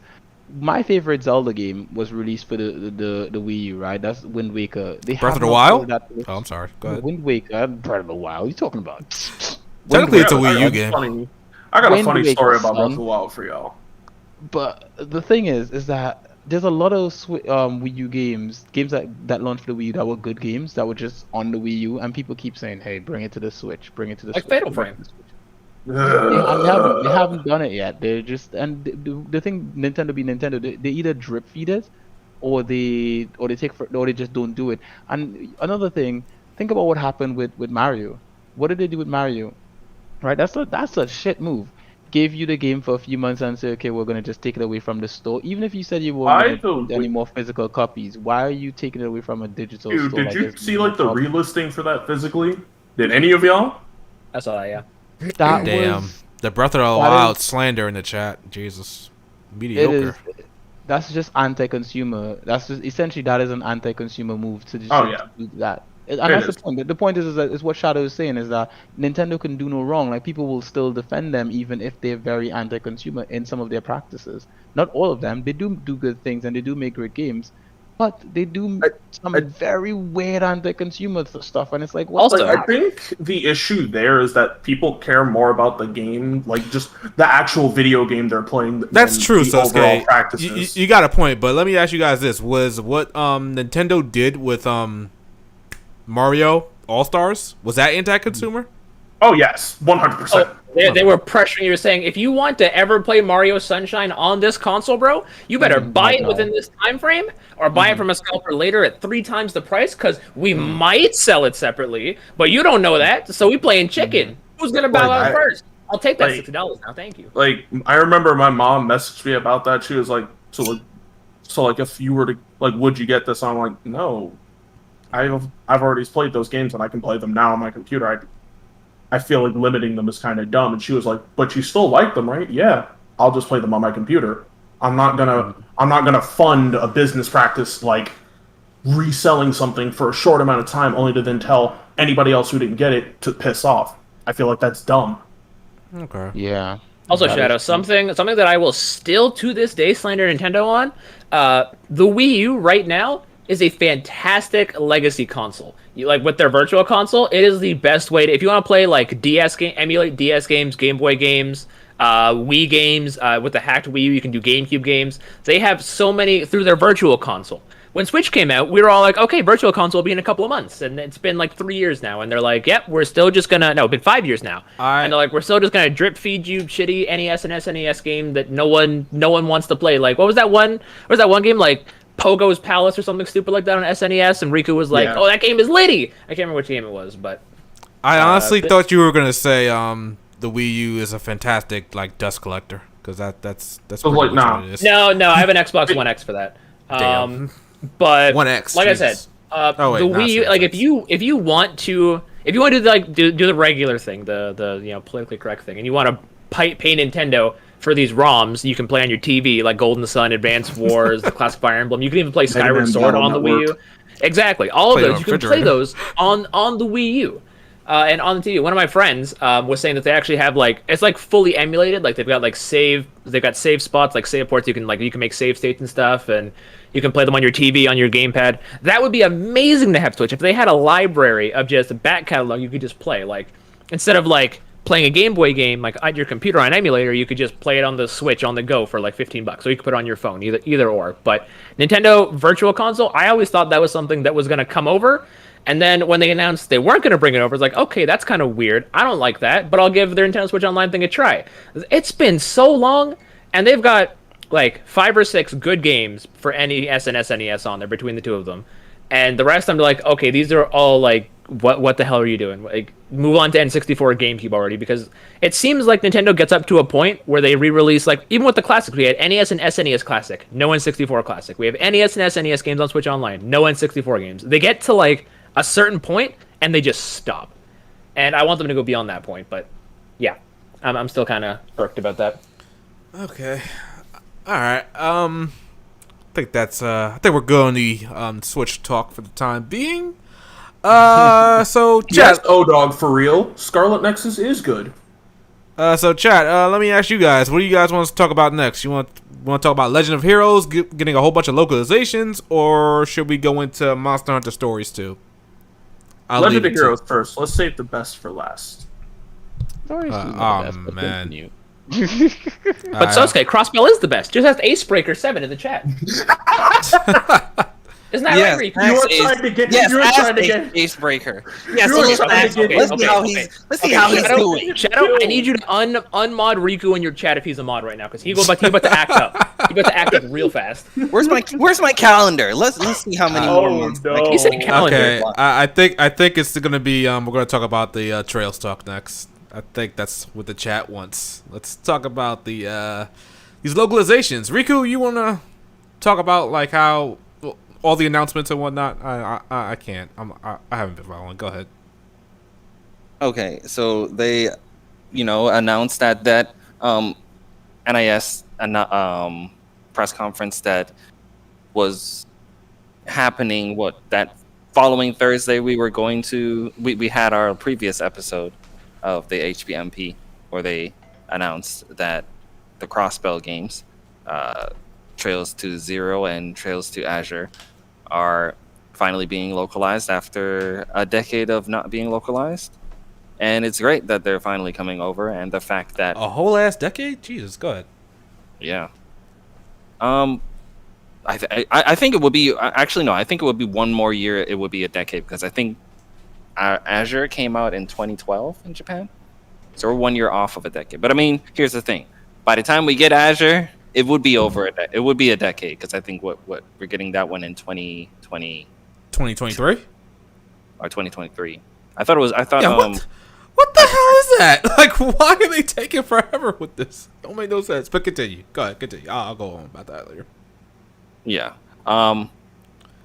Yeah, I do think it's cool that they basically listen to what we've been saying for years. Just fucking grab the work that Geofront, the translation team, the fan translation team behind those games, and get their information and just fucking use that instead of making yours from the ground up. Because here's the thing: if NIS would have went out of their way to make their translation for Zero and Owl when it came out, there is a high chance that it would not have been as good as a translation from a translation quality as Geofront's own. And even though people will be grateful that for the fact that we finally got the games, I know a decent amount of people would have been in the heavy elitists. I wouldn't have been one of these people, but I know a lot of people who would have been like, well, the Geofront version of this script is better. On top of that, there would have also been a mid to high chance that Geofront themselves, the people over at Geofront, I know one of the guys over at Geofront, I'm not going to say his name, I'm not going to put him on blast, but if you know the people over at Geofront, you probably know who I'm talking about. But he probably would have also digged through the quality of whatever NAS would have mustered up and tried to compare it to what they had. And the only reason I said there's a mid to high chance that he would have done this is because of the fact that when Zero and O, the PS4 ports came to when the PS4 ports came out in Japan, I think he made like a video on his YouTube page in regards to comparing the port quality of Zero and Owl in comparison to their Geofront version, and he was basically doing a side-by-side scene. Look at the pixelation quality on this PS4 port that Falcom made. It doesn't look good. I remember that. Yeah, I was just like, you really want to go out like this? Like, I really don't think you should be, comparing and slandering, the official version in comparison to your fan version. I just don't think it's a good look, But now that they're official now, they're not considered fan. Their version isn't considered fan translation anymore. They're considered official. They're considered the law. And we got two super chats. Yeah, I was gonna say you got two from Duo. I was just gonna finish his words there. Duo Beard with super chat saying Final Fantasy V took over a decade to get localized. Huh? It did? Isn't that game mid though? It did. It's not Final Fantasy 6, 7, or 8? Final Fantasy V is good. Is it? No, he's talking about Yes. Yeah, 5 is good. 5 is good. I was saying, is it good in comparison to 6, 7, 8, and 9? No. And 10? Yes. And Yes. everyone tells me No. every Final Fantasy game is good, so No, It's better than 8. The but two best Final Fantasy. Five isn't even better than 9. It's Why- fine. the two best Final Oh Fantasy wait a minute, games- 5. Hold up, 5. 5 is the one with the crazy job Jobs- classes, right? Job system. Yes. Oh wait, no wait. Oh, okay. Yeah. Yeah, 5 is we also got really another good. super Never mind. chat from Ace saying, man, this 2-year wait for Hajimari, aka Reverie, and Nayuta is going to be tough. Okay, yeah, and Crossbell, I guess, but who cares? Jesus. Yep. Anyway, all right. Okay, so what is the deal with that? Why are these localizations taking forever when they're taking the already made translation from Geofront? Shadow, you want to know why? Because NIS dropped all their quarters into the Disgaea pond, and now we're suffering for years to come. I wouldn't be surprised if it had something to do with that, but I don't want to. I don't want to. They're gonna voice act it, right? They got the voice actors together to do it. As far as I heard, NIS isn't going to be bringing in the English dubbers to dub over. Okay. At that point, bro, it's on. You can play it on PC already. Why is it gonna take them like a year and a half? Yeah, Somebody will have played that. Here's the thing, Played those here's the games. thing. How long does it take to rig it to console? Here's the thing, though. You have to consider NIS America is a company that they're not just bringing out these games. They have other games on their plate already. They may have already scheduled stuff for the year, because they have stuff for the fall already scheduled. At the end of the day, if they have stuff for fall and they have stuff for winter, it only makes sense that they're gonna release it later because it's gonna cannibalize whatever else they have for sale. So I would say. Oh, sorry. Finish up. Oh, I was gonna say, in a sense, you kind of have to be a bit understanding of the fact that they're considering who else is releasing games and also what they also have coming out, and they may probably have it finished, before then, but it would just make sense to hold it until it's the right time. Meanwhile, So, over at Nintendo, back when Smash Ultimate came out, Bandai's like, we're gonna release Katamari Democracy Reroll on December 7th. It's gonna be great. Smash comes up and says, we're releasing Smash Ultimate on December 7th. Get fucked, noobs. You know, I feel like these games are gonna come out on a day of like a major release, also. Persona 6 is gonna launch. It's gonna cripple the sales, and NIS is gonna be like, damn, time to jack them prices up again, and everyone's gonna be like, maybe you shouldn't have chose this day. Maybe you should have released them like 2 years ago when you had the chance. them jacked up prices though. That's just a mental. Why would he do that? Why? Yeah, let's talk about that whole price jacking thing. Like, we're not fucking done here, buddy. As you were saying, Riku, continue. This man Riku was like, "We not done with my Legend of Heroes talk. You gonna listen to this stuff? You motherfuckers talked about SRW till your dicks fell off. All right. Hey, mine is still. So you there. gonna at least wait until mine fall off? Mine is still there, sir. If yours your falls off, I'm sorry. Shit is in the dirt. What you talking about? Anyway, back to what I was saying. In regards to another reason why there's a possibility why this is taking longer than we would probably expect or assume. I would say that even though the translation may be done, as far as we know, in regards to the release patterns of the Falcon games from NIS, it would usually go the PS4 version of that game would come out. And then 6 to 8 months later, that's when the PC port and the Nintendo Switch port would be created, right? Mm-hmm. So, in regards to this, when you saw the little announcement screenshot for each of them, it said all platforms. It didn't say. Usually when they announce these, it's like coming to PlayStation, and then mm-hmm. a little bit later, it's like, oh yeah, by the way, it's coming to PC and Switch, like a couple months later, and then it comes out. Mm-hmm. But this time they were like all platforms. Obviously. We're not. They're pretending like Xbox doesn't exist, but the point is, they said it's coming to all platforms, and it's releasing to all platforms at the same time. So PC, PS4, and Switch are the ones in question. So I'm assuming that since, let's say if the other Falcon games, they started coming out all at the same time, the PS4 version of these games already exists. So the only thing that's holding back a release of all of them coming out at the same time is the versions that don't exist. So the Switch, and if there ever was a PSP version, then that as well. So I'm assuming that the fact that they're being pushed back this far, if they follow their regular releasing, come out with the PlayStation version since it's already done, and then come out with the PC and Switch version later, we probably would have gotten these games earlier. But the way they're doing it now, it seems like they're trying to get everyone the game at the same time, which would mean that the PlayStation versions of these games would have to be pushed back to whenever the Switch and the PC versions are up to snuff to the PlayStation versions, if that makes sense, Mm-hmm. So it's a double-edged sword because, the PlayStation guys or anyone that's caught up with the series is like, damn, I gotta wait this long. But then on the other side, there are, the Nintendo Switch and PC guys. First of all, if you're playing Falcon games on the Nintendo Switch, if you're playing Geese on your Nintendo Switch, has something to say to you. All right, you're playing these fucking Falcon games incorrectly right now because the Switch, it doesn't seem like it's doing them justice. But we'll see on the new engine. But the point is, the Switch people and the PC people, they have been basically treated like second-class citizens in regards to getting these games 6 months after the PlayStation guys have already ran a train on them.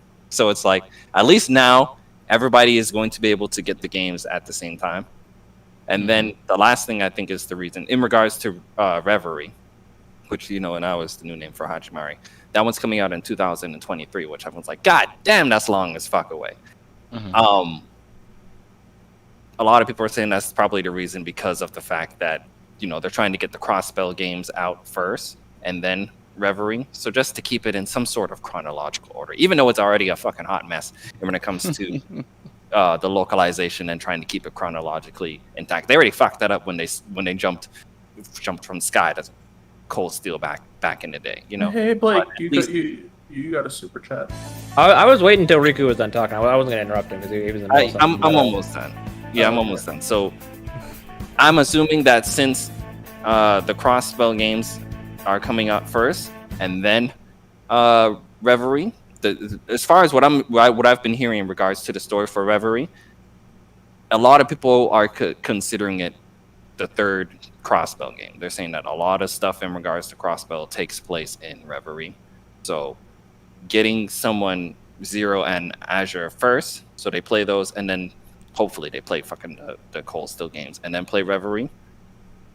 It would at least make some sort of chronological sense if you played it in that order. So I personally don't mind the long wait.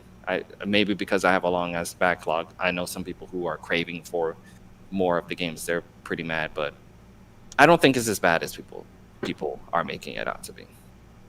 I think the main thing to take away from this is that now, the entire Trails franchise will be localized. I think that's the main thing that all should matter. So yeah. we are happy at the end of the day. All right, we got a super chat from Ace Breaker saying, "Reminder everyone, the play order for Trails is Sky 1, 2, 3. Then you play Cold Steel 1 and 4, and then Reverie. And there's nothing in between. Don't question it." All right, so I think he's forgetting 2 games there, but okay. Yeah, how you really against Crossbell like that? Crossbell's amazing. I think he's literally just doing this just to mess with Riku. But okay. I mean, he is. Then guess what, buddy? You are now blocked until. Oh God. What's the calendar saying? You were gonna get unblocked on July the 31st. You are now getting unblocked on August the 31st. How do you like that? Bro, you sound like an angry parent, bro. Like, word, you're on punishment, head ass. It's like you get grounded We are and then your mom walks in on you when you're supposed to be until sleeping. August the 31st. This is final. Ace Breaking, you deserve this L. Oh my God. All right, so real quick, let's go over these price increases, like as to what's going on, because I don't get why NS America is price hiking out here in these streets when their games aren't really. They shouldn't be. Yeah, exactly. They shouldn't be full price to begin with, and not to mention that they have been at lesser prices for like almost years.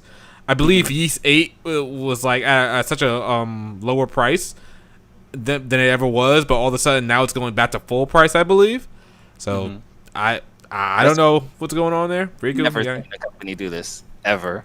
And as you got some explaining to do, because especially on like Steam, like you got your humble bundles and whatnot. Everyone's dropping their price, and it's like, so by the way, we're increasing our prices.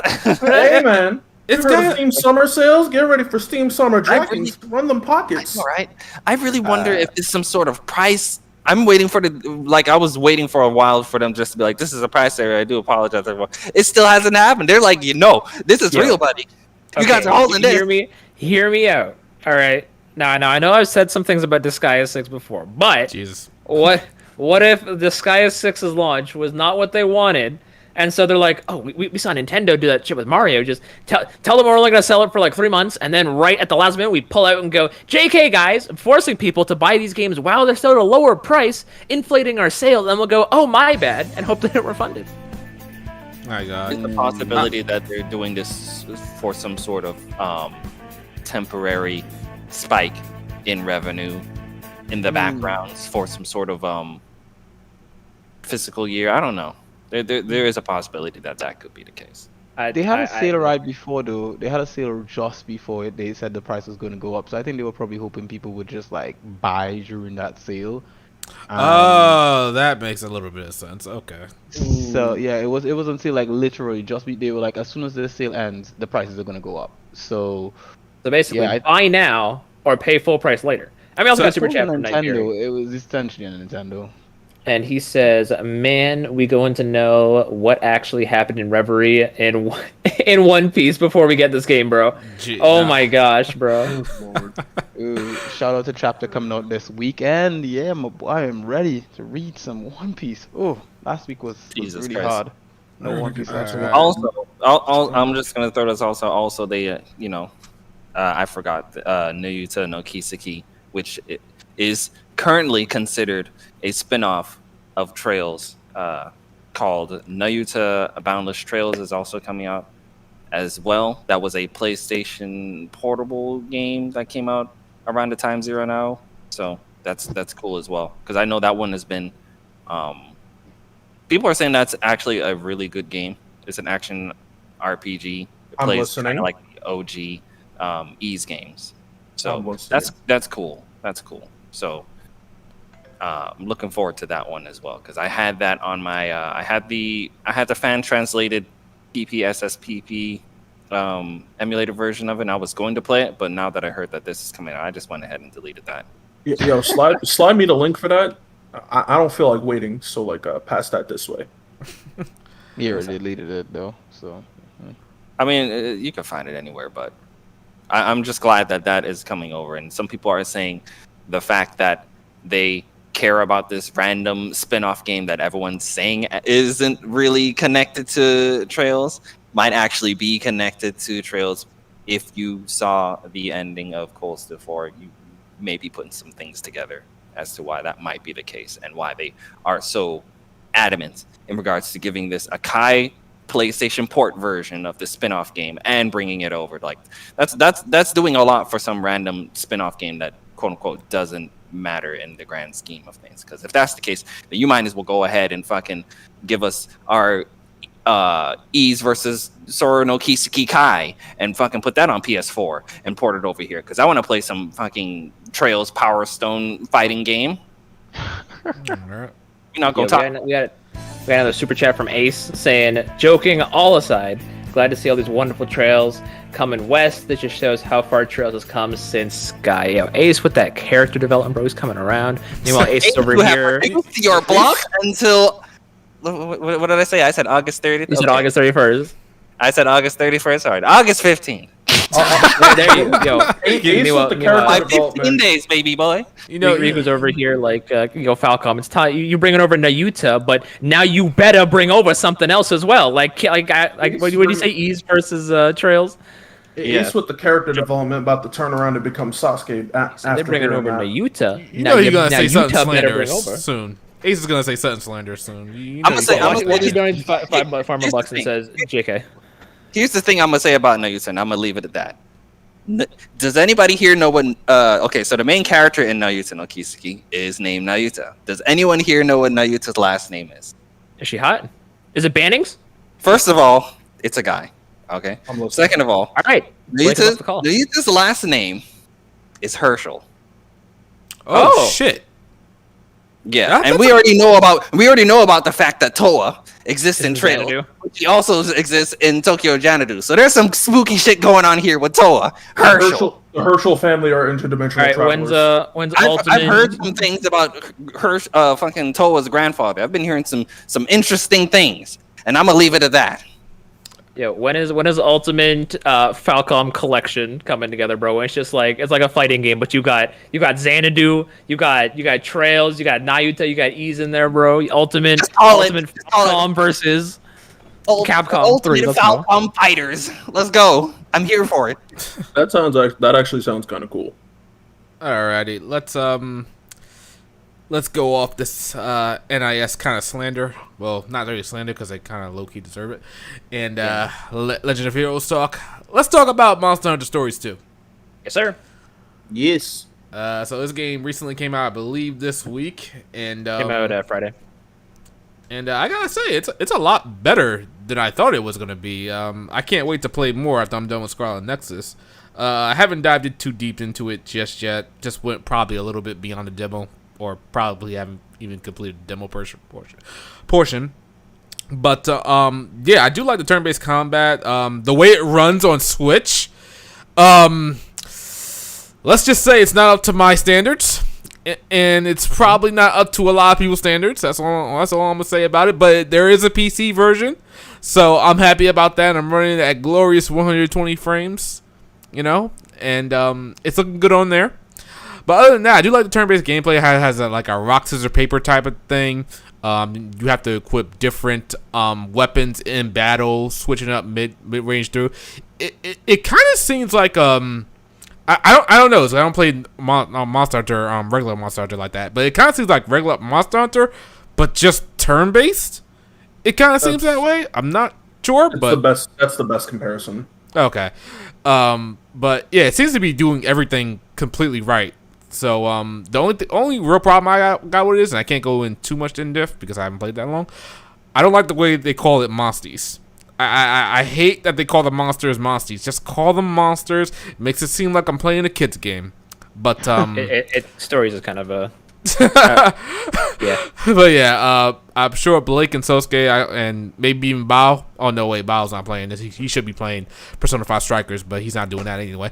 But yeah, a lot of people here should be playing certain games. But yeah, I didn't even do anything. Yeah, go ahead, Blake or Sosuke, if you guys want to get in depth. Should people be buying this game? I'll let Blake go first. Now let me tell you how this game launched on Friday. Okay. I already have 28 hours in this game, and I haven't played it at all today. So Friday and Saturday, I woke up. Let me backtrack a couple of days. So Thursday, the eve of the launch, I played the demo. I'm like, okay, this game ain't shit, bro. I'm not a Monster Hunter Stories fan. This game looks trash. Wasn't a fan of the first game. It all looks kiddish. I don't like it. It's weird. They're taking this all seriously. Turn-based games are whack.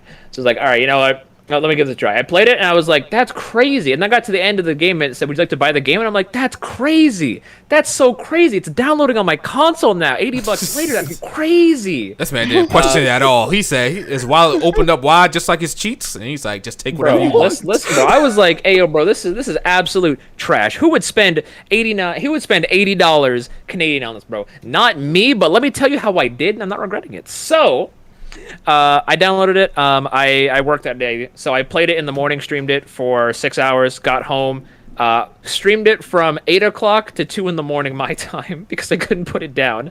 And then yesterday, I did an 8-hour stream of it, basically the whole day, just because I could not stop it. And then when I woke up this morning, I was like, I'm probably going to feel burnt out of this game. I picked it back up and I was like, shit, it's not burnt out yet, damn. And I'm playing it right now on the podcast. I don't know if y'all hear me mashing buttons or not. I mute when I play, unlike other people on this podcast. So overall, this game is amazing. This game is phenomenal. I even had the JRPG god. I don't know if you guys know him. I even had the JRPG god come up to my stream. He said, "Listen, Blake, I'm gonna keep it 100. All right, this game's not up to my standards on Switch, but it looks like it's a good fit for Switch." And I was like, that's the JRPG god for you, man. He's humble, he's understanding, he's a benevolent ruler. Okay, you know what? Well, we take those W's when we can. I've been enjoying it really well. It's crazy how Capcom. 3 of like my favorite games this year are all Capcom games. Monster Hunter Rise, Stories now, Resident Evil 8. Oh my gosh, Capcom literally cannot produce bad games right now. It's crazy. Except maybe that Ace Attorney game, but. So Monster Hunter Stories, it looks solid. I just can't stop playing it. I'm really liking it. What really even got me to even consider trying it was when I saw their roadmap, and I was like, damn, they are clearly putting all of their time and effort into promoting this game over Rise, and that stings as a mainline Monster Hunter fan, but you know what? Screw it. I'll bite. So I did, and I am absolutely not regretting it. I've been playing some of the co-op quests with some friends online, been trying to collect all the monsters as much as I can. I love Pokemon, and I love JRPGs, and that's basically what this is. It's the rock, paper, scissors system, like Shadow said. It's kind of like a random chance. Basically, you can kind of gauge what a monster will do based on like if it looks like it's kind of like Burly or Fangfire, I'm probably gonna be like a power type. If it's like Agile, it might be a speed type. If it does some sort of unique action that other monsters wouldn't typically do, could be a technique. It's really all about just kind of sizing them up, kind of knowing where to go. This game, because it's a stories title, it focuses its best trying to like tell a narrative and a story, something a Monster doesn't typically do, despite the fact Rise's story was actually pretty enjoyable in my opinion. So far, I'm about 28 hours to 30 hours in, like I said. and the story itself so far has kind of been the weakest part. I'm not a huge fan of the story they're telling. Like, it's cute, they're trying, and I'm like, okay, I can understand that they're trying to tell a story, and I mean, I'll bite. I'm here for it. But overall, I would say what I'm liking about this game is what I like about Monster Hunter. I'm liking fighting the monsters. I'm liking seeing their attacks. The kinship attacks are definitely where all their budget's going. I love the way kinship attacks look. They're like Z moves almost from Pokemon. They're super flashy. Every monster has its own kinship attack, and just getting your favorite monsters, befriending them, and being able to like use them. Like Nergakuga's kinship attack is like one of my favorites, if not my favorite in the game thus far. It's amazing. And I just can't wait to see what other monsters do later on, especially through DLC and stuff. Night Fury also gave us a super chat saying, I might have to give Shadow my unholy guidance with my Nergakuga when he needs help with quests and stealing eggs. Yes, sir, Night Fury. Yes, sir. Get up in there. Yes, everyone, I'm telling you, bro. If y'all like turn-based JRPGs, if y'all like JRPGs in general, bro, this is easily going to be one of the best JRPGs this year, and it is a super sleeper hit, and I did not expect it to sweep me off my feet the way it did. But that's about all I gotta say about stories too. Question, Blake. What's up? Did this game break your top favorite games of this year, like top 3? So, see, the thing with that is, so are we talking about games that came out in 2021 or games that I've played this year? Because, like I said, I played Trail of Cold Steel. Games that have come out in 2021. In 2021. Okay, so far the only games on that list that I really enjoyed, Monster Hunter Rise, Resident Evil, I came to it late, but Super Mario 3D World Bowser's Fury, the Bowser's Fury portion of that game is actually strangely addicting and satisfying. I'm loving that. And I played Strikers this year, but the more I reflect on Strikers, the more I'm like, missed opportunity, not very good. Now hold on there, Blake. How's it going? Did you play the good book of Scarlet Nexus? Yeah, you should get on that. Oh my gosh. I'll tell you what, if Chad buys it for me, I'll play it. Blake gonna wake up with me in his house. Why you ain't playing it? I don't know. Like I said, from the second they announced Scarlet Nexus to all the reviews and seeing gameplay, I looked at it, it just never really clicked with me. I don't know if it's like that Code Vein anime Bandai Namco looking art style just turns me away from it, but I don't know. I never really had an interest in it. And one of my close friends who we share very close opinions on, Chris, he said the game was overall fun, but he found like the story was kind of all over the place, and that in the middle portion it kind of dies down, and that like later on it gets good again. But he said the gameplay was kind of like repetitive at times, and I don't know. Has this game breached your top 3, like Riku said? Has this game? Yes. Okay, your top 3 right now. Your number 1 is Monster Hunter Rise, right? My number 1 is Monster Hunter Rise. Number 2 has to be Resident Evil 8 Village. Okay, and number 3. See, I'm only like 28 hours into stories. I can't give it to it yet. But yeah, you can. I'm feeling. If it is what it is, Blake, it is what it is. I'm feeling. If it changes, you can change it. This isn't something that's set in stone, and you can't. No. Okay. You know what? What's gonna be my number 3 this year?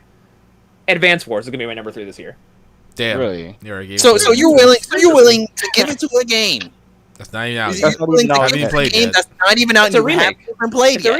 I've already played Advance Wars. It's a remake. That's even worse. You're willing to give it to a game that is a remake. That's not even out. They could botch this remake. There's always a possibility that a remake. I mean, it is way forward. Damn. So like I said, you're willing to give it to a game that's not even out yet, that you've already played the original version to, versus a game that you've already put over 20 hours in, and you are saying that you heavily enjoy it a lot. Yeah, that's rather spooky to me. I just don't want to give Capcom all 3 of my top 3 games. If it is what it is, it sounds like Capcom's just on a roll. Okay. You gotta give it to them. Okay, Capcom just got you by the balls. All right, it's what it is. All right. Okay. Let me say it to you this way: systematically, the top 3 games I have put the most time into this year is Monster Hunter Rise, Resident Evil 8 Village, and Monster Hunter Stories so far. Those are the, I guess. Well, no, I put Persona 5. I put 40. Okay, never mind. Okay, the games I had the most fun playing. Okay, there we go. Fine, I'll say it. Monster Hunter, Resident Evil, Monster Hunter Stories 2. Now, we're not pressuring you. He's not pressuring you into that. If that's your choice, that's your choice. No. I with It just seems he doesn't want to give Capcom all three his top 3. But it is what it is, Blake. I mean, let's look at it this way. He paid full price for all these games. He even paid that 80 Canadian for Stories 2. So, and he's satisfied. So, these games have got it up there. Fun fact. Okay, wait, hold on, wait. We got a super chat, and then I gotta say something after that. Duo said, Final Fantasy 1 Pixel Remaster is my game of the year 2021. Okay, Duo, you weirdo. Okay, Duo. Now let me say something as well. So, Duo, you wow. Out of this list of games that are like my top 3, the only one I was actually interested in was Rise. Rise, I said I'm gonna pick it up day one. It's gonna be great. I'm gonna love it. I did that. Resident Evil 8. I hadn't played 7 before, and I was like, I don't like the way the series is going. I was saying a lot of head-ass things because I was like, I don't want to play this game. I don't like the first-person Resident Evil stuff. This game looks garbage. Not my kind of thing. Then I played Resident Evil 7 because my chat forced me to, and I was like, okay, fine, whatever. 7 is solid, like a 6 or 7 out of 10. It's not one of the better Resident Evil games, but it's okay.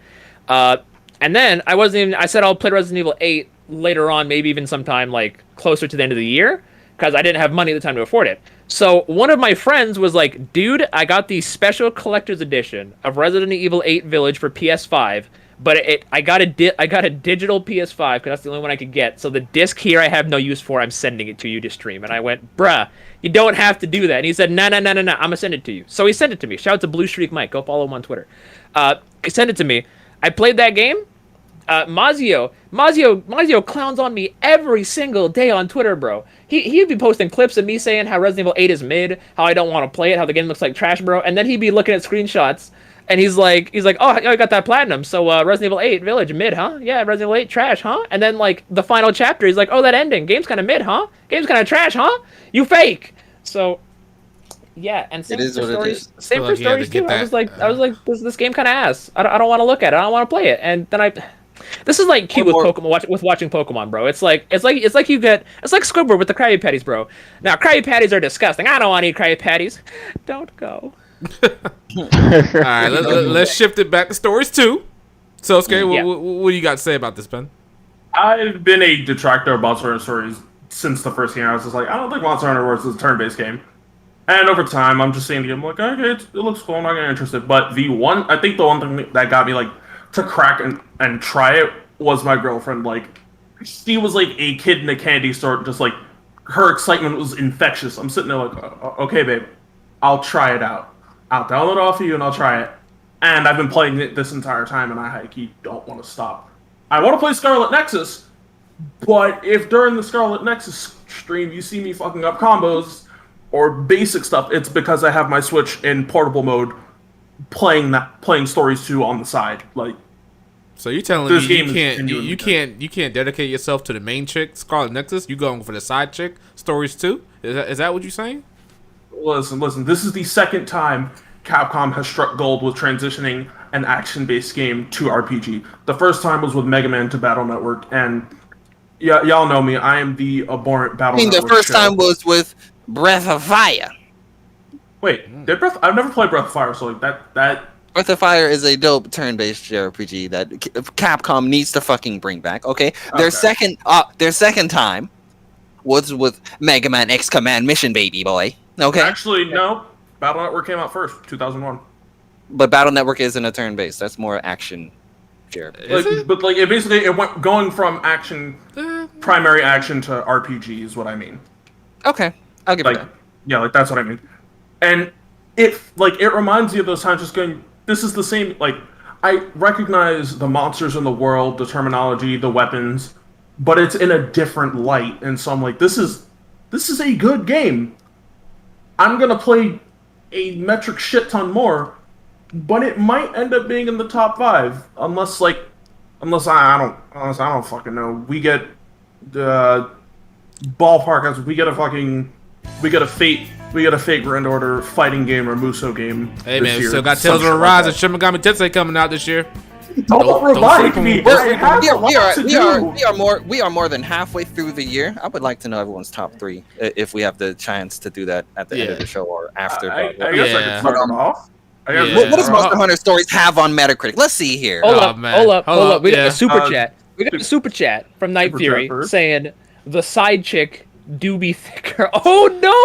Is he wrong? You know what? He kind of right. In my track record, right. The side chick has always been a lot more tantalizing. Which the side chick is also down to do more than the main chick is. That is true. And you're forbidden from mind you, I'm talking in the context of games. I hope y'all are talking about real people. we don't have some words then, but I guess I can start off with the top 3 of the year. Hold on. Are we done with Stories 2? Anybody else got something to say about Stories 2 before we move on? In short, play it. It's worth it. It's going to be getting a crap ton of free content and updates, so it's. I think they're going to support it up like into next year. Yeah, same with Monster Hunter Rise. Like they support Monster Hunter games for a long time. Oh, nice. They support Monster Hunter games for a long time. So even if you wait, like Bow's waiting because he's got other things to play right now. Even if you wait till a later date, longer you wait, more content's going to be a part of the game, and it's all free. They ain't charging you for that. The only thing they're charging you for is your time. Because you're going to be playing this game for a minute. And apparently it's lengthy. I don't know where those last 30 hours went. I'm trying to find them right now. But I'm telling you, bro. Play it. It's great. It's fun. If you need help, PM me, bro. My DMs are open, bro. I will walk you through free of charge. I will walk you through this game, bro. I'm telling you right now. Go ahead and get it. Yes. Okay. Yeah, I do think it's a great game, too. Definitely a sleeper, just like Scarlet Nexus is. Y'all need to play if you got the time. Don't sleep on this. Really good game, really fun. Just get past the Monty stuff, and you'll be good. You'll be good to go. Yeah. Definitely recommend it. Yeah, I also hate that word. It feels like it's part of the uwu language, and it slipped into normal conversation, and they didn't let it go. Definitely higher than an 81. But like Riku was saying, I guess our last topic. I guess we're gonna skip Disgaea 6 completely. Much like a lot of people I know. No. Wait. Before we skip Disgaea 6, let's just put it out there. We've all reviewed Disgaea 6, so if you really want to know what we think about it, just watch our individual reviews, and that should answer the question as to what we think of the game. I low-key put Disgaea 6 in there because I had no choice. Go ahead. Can I read this thing that Night Fury said in the chat? It's kind of funny. Monster Hunter Stories 2 be looking thicker than frozen peanut butter. Frozen peanut. Oh Lord! Christ. I was gonna say crunchy peanut butter, but that works too. That does work. Yeah, that does work. That's fair. I thought you meant Frozen from the actual Frozen character because she actually isn't. You know what? Let me stop. Go. What were you saying? What were you saying? Top 3 of the year. Let's go. Let's go around the room. Bao, you want to go first? I want to hear Persona 5 Strikers is on that list. Go ahead, sir. I honestly just have to recall what all new games I played this year off the top of my head because it's been a few. So come back to me. All right. Yeah, Sosuke, you were ready.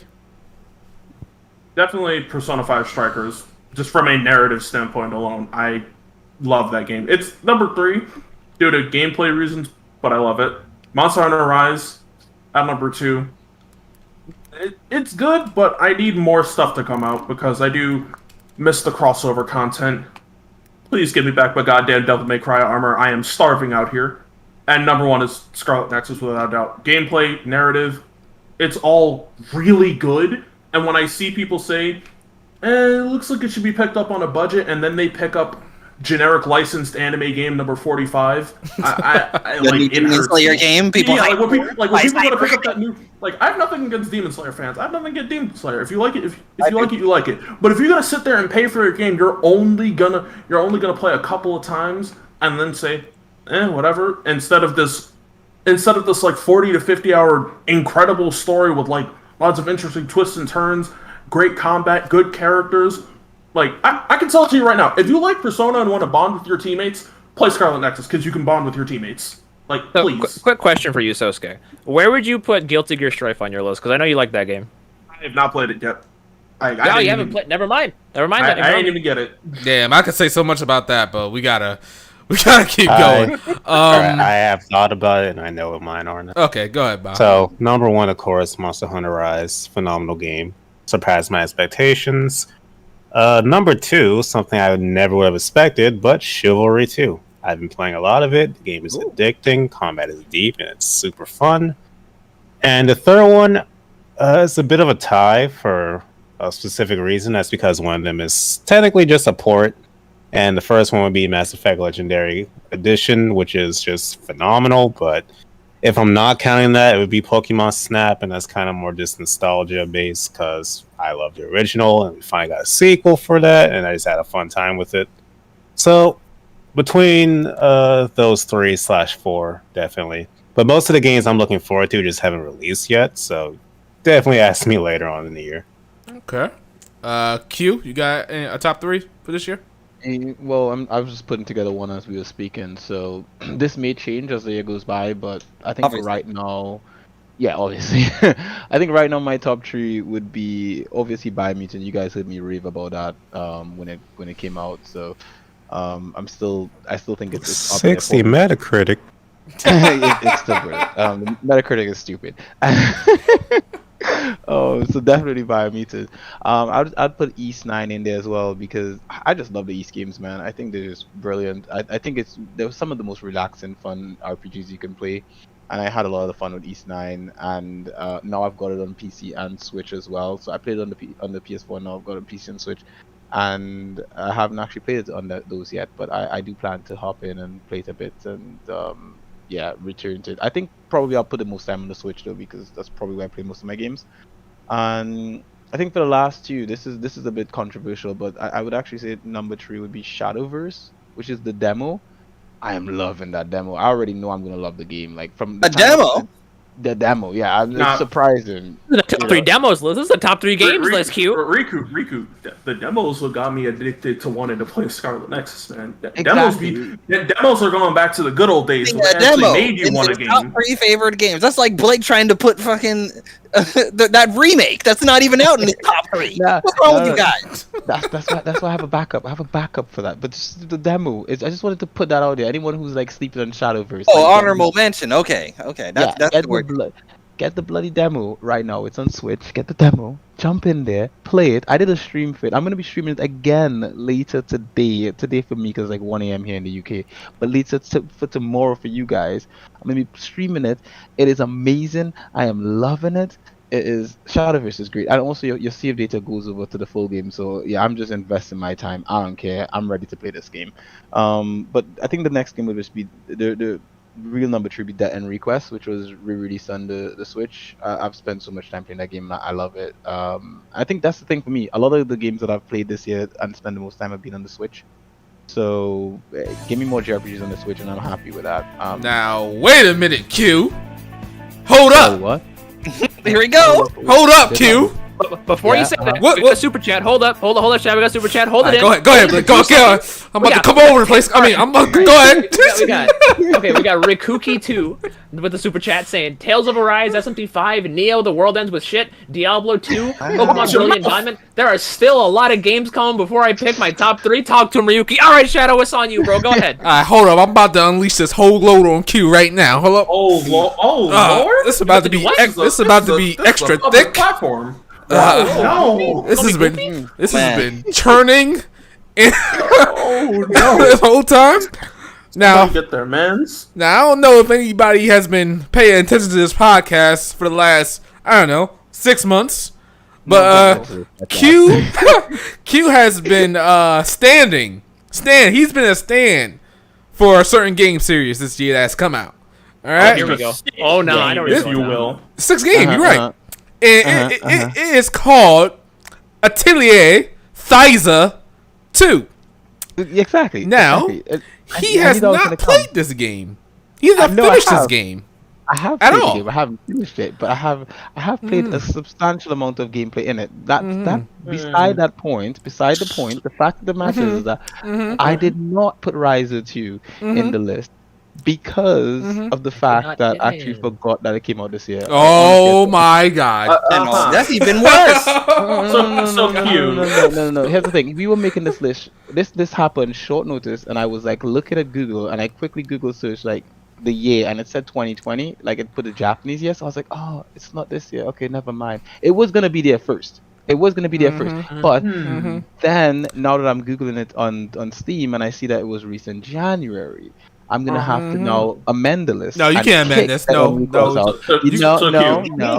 The Enrico gets huge. kicked out and Ryza comes in. No. You and Bao gonna actually finish the games you started? This man forgot his wife came to the club with him, and when she came over and said, "Why are you touching her ass?" He said, "Yo, I forgot you were here. Nah, baby, it's all you." When she gave you the car keys.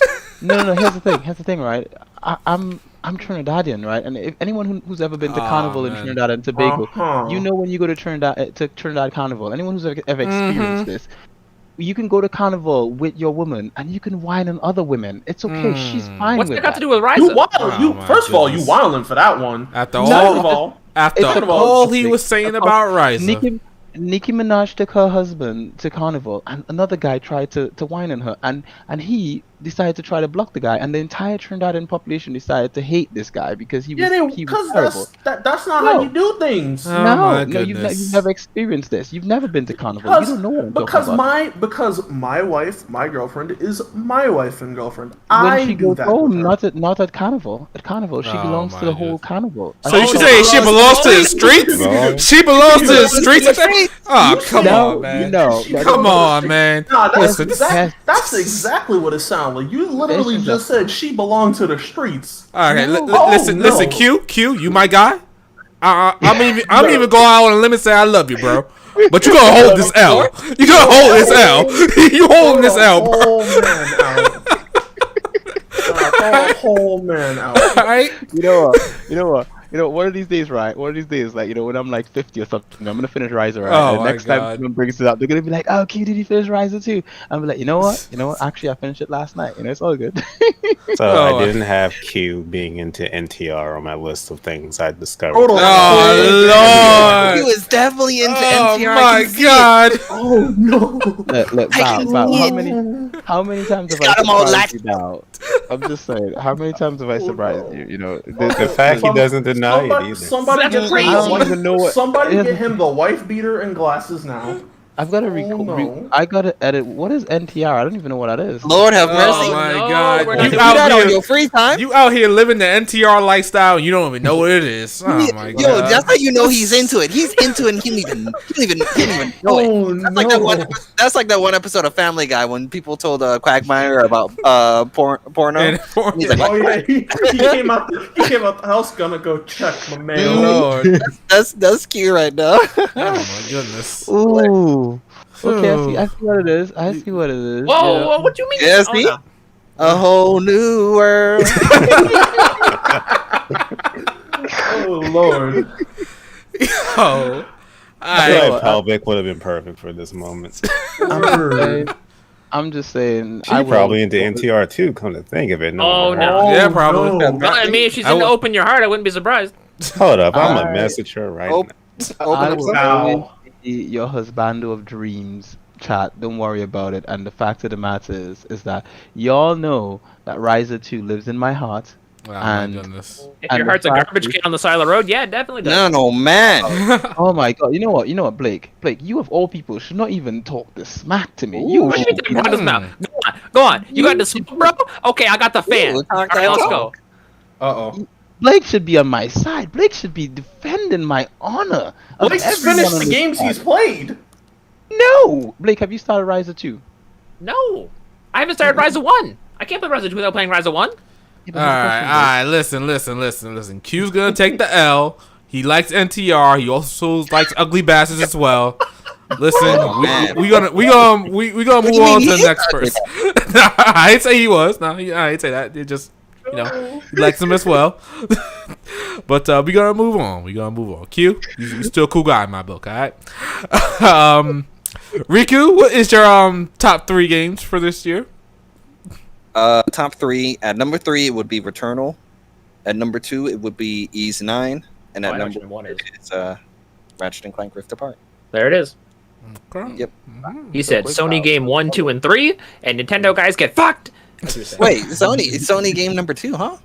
You could play Ease 9 on that Nintendo Switch. Didn't you just tell everyone? Didn't you just say previously y'all- if you playing Falcom games on Switch, you're doing something wrong? Do y'all really want? I say you can. I didn't say you should. Oh my gosh. All right. I think Blake already went. That's how this whole thing got started. Wait. I'd like to make an amendment. Here we go. So you Monster can make an Hunter amendment. is one. Monster Hunter Rise, number 1. Number 2 is Resident Evil 8 Village. And number 3 is Dragon Ball Z Kakarot because it got re-released this year. Let's go! No. I don't count, buddy. Let's talk about it. Yo, I wonder if the Metacritic score is higher for it. Hold up, Shadow might owe me some money. Wait a minute. Oh my Wait, god. out on Switch already?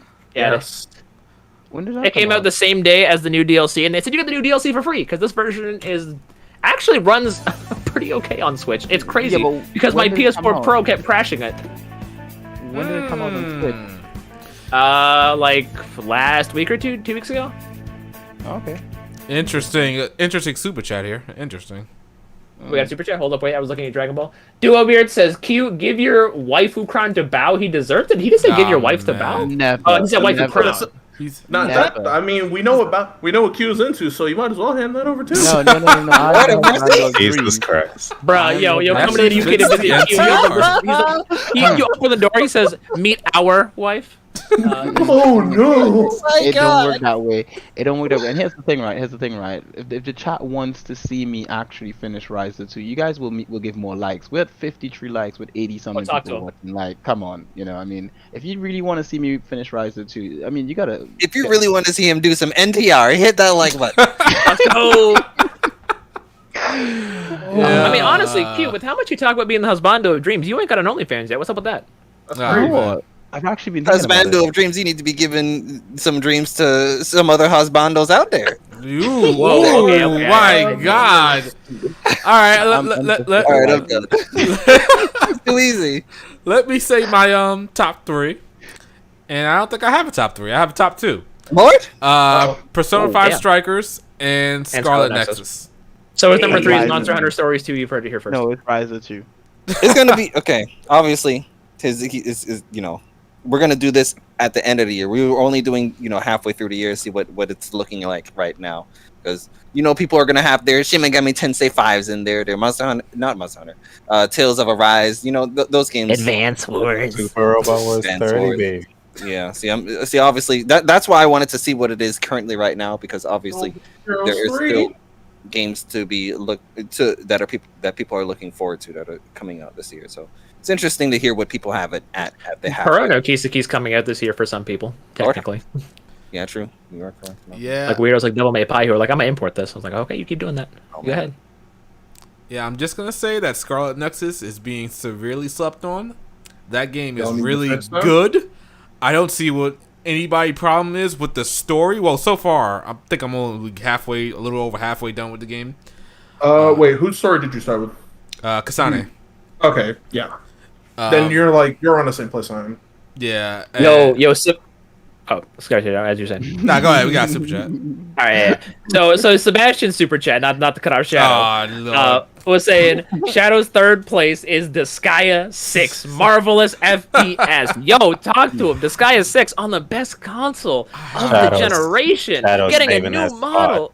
For his first SRW game. That's what Shadow. he's doing. Yeah. You know what's crazy? No, is he's you're right. right because earlier at the dinner table, I was like scratching myself. My family was like, "What's wrong?" I said, "I haven't played Monster Hunter today," and they went, "What does that mean?" I said, "I'm addicted. I need my fucking Monster Hunter crack. So can we get dinner underway so I can go play Monster Hunter?" That's gonna be Shadow in the next couple of podcasts, bro. As soon as he plays one, he's gonna be like, "Dude, I don't even know what these animes are, but." Now I know these animes, bro, and all of a sudden I'm cultured, and now I just want to keep, bro. Yo, look, Shadow took one look at Moon Dwellers a long time ago and said, "Can I start here?" And we all said no, because starting at Moon Dwellers is like starting with Cold Steel 4. Don't do that. You can't do that. Shadow gonna meet Lamia, and it's gonna be a wrap. Exactly. He's gonna say she has titties and green hair. So But is she thick though? Yes. bro. Yes. Q, we got Okay, sauce so- for you. Don't you worry, bro. So how do I get this? Like, let's. Hold there it up. Let's start that talk after podcast. But yeah, Disgaea 6 did not make my top 3. It's still a good game, but really disappointing at the end of the day. Which one? Disgaea 6. Shadow, but you just said the line, but the line was waiting to be said. It was really disappointing at the end of the day, and then what? What are you supposed to say, Shadow? Help me out here. No, you say, yeah. Hey. Yeah. Oh, you hate to see it. You hate to see it. There we go. Sorry, I'm off my game, Q. Didn't say my stuff. He's not woke. He's not hip with the young kids these days. Yeah. Oh, it was close. We got you there. It's covered. It's covered. Okay. I think that's time. Unless you guys got anything more you guys wanted to discuss real quick, I think we're good to go. I'd just like to say that we need to gather an official fund for Shadow to play his first Super Robot Wars game, and I'm so glad all of you are helping in this noble endeavor. It's great when the community comes together like this to improve one of the ignorant masses. Oh man, it's great to see. Thank you. Hey, Shadow, listen. If there is one thing I can say, just as someone who's been in your position, just clowning on something I don't like because I haven't played it, like Monster Hunter Resident Evil 8, bro. Listen, sometimes you be looking at vegetables, you're like, Mom and Dad, screw you. I hate broccoli. I'm not eating broccoli, bro. And then you taste the broccoli, and you realize that broccoli was steamed with everything but the bagel seasoning, with a side of onion powder and a little bit of ranch dipping sauce, bro. And you're like, damn, this is gonna be my daily meal now. I'm taking this to work every other day, and my coworkers are gonna laugh at me, and I'm gonna say, great, you're gonna die of chlamydia in 5 years. All right, look. All right, that's my piece. All right. I think we up out of here. Let's get to our outros. Go ahead, Bob. A big thank you to everyone that came to the Bow and Friends Super Robot Wars podcast. It's been a great week. Let's see. Oh yes, I uploaded a video today. I almost forgot. If you are actually interested in Super Robot Wars, I'm doing a massive project where I'm ranking all 30 games I've beaten, and today I uploaded numbers 30 through 16. So be sure to check that out, along with a reaction to the newest game, SRW 30, that just got a full trailer today. Me and Blake did separate reactions, so be sure to check those out. Enjoy your weekends, what's left of it. Appreciate you guys. See you later. Okay, all right. Blake? So we got a super chat before I hit my outro from Acebreaker saying, thanks for another episode of HPMP. Shout out to Riku. Ace said shout out to Riku. Yo, Ace, really? Yo, Riku, you should bump it up. Ace, you should do it right now. Come on, Riku. You should unban him right now. And then as soon as he says lol nerd at you, you can ban him again, bro. But you should unblock him. How about that? Acebreaker, you have reduced your block back to what it really was. So now we will unblock you at the end of this month. It is no longer August 15th. How about that? Yeah, imagine Rico unblocks him. He doesn't even follow back.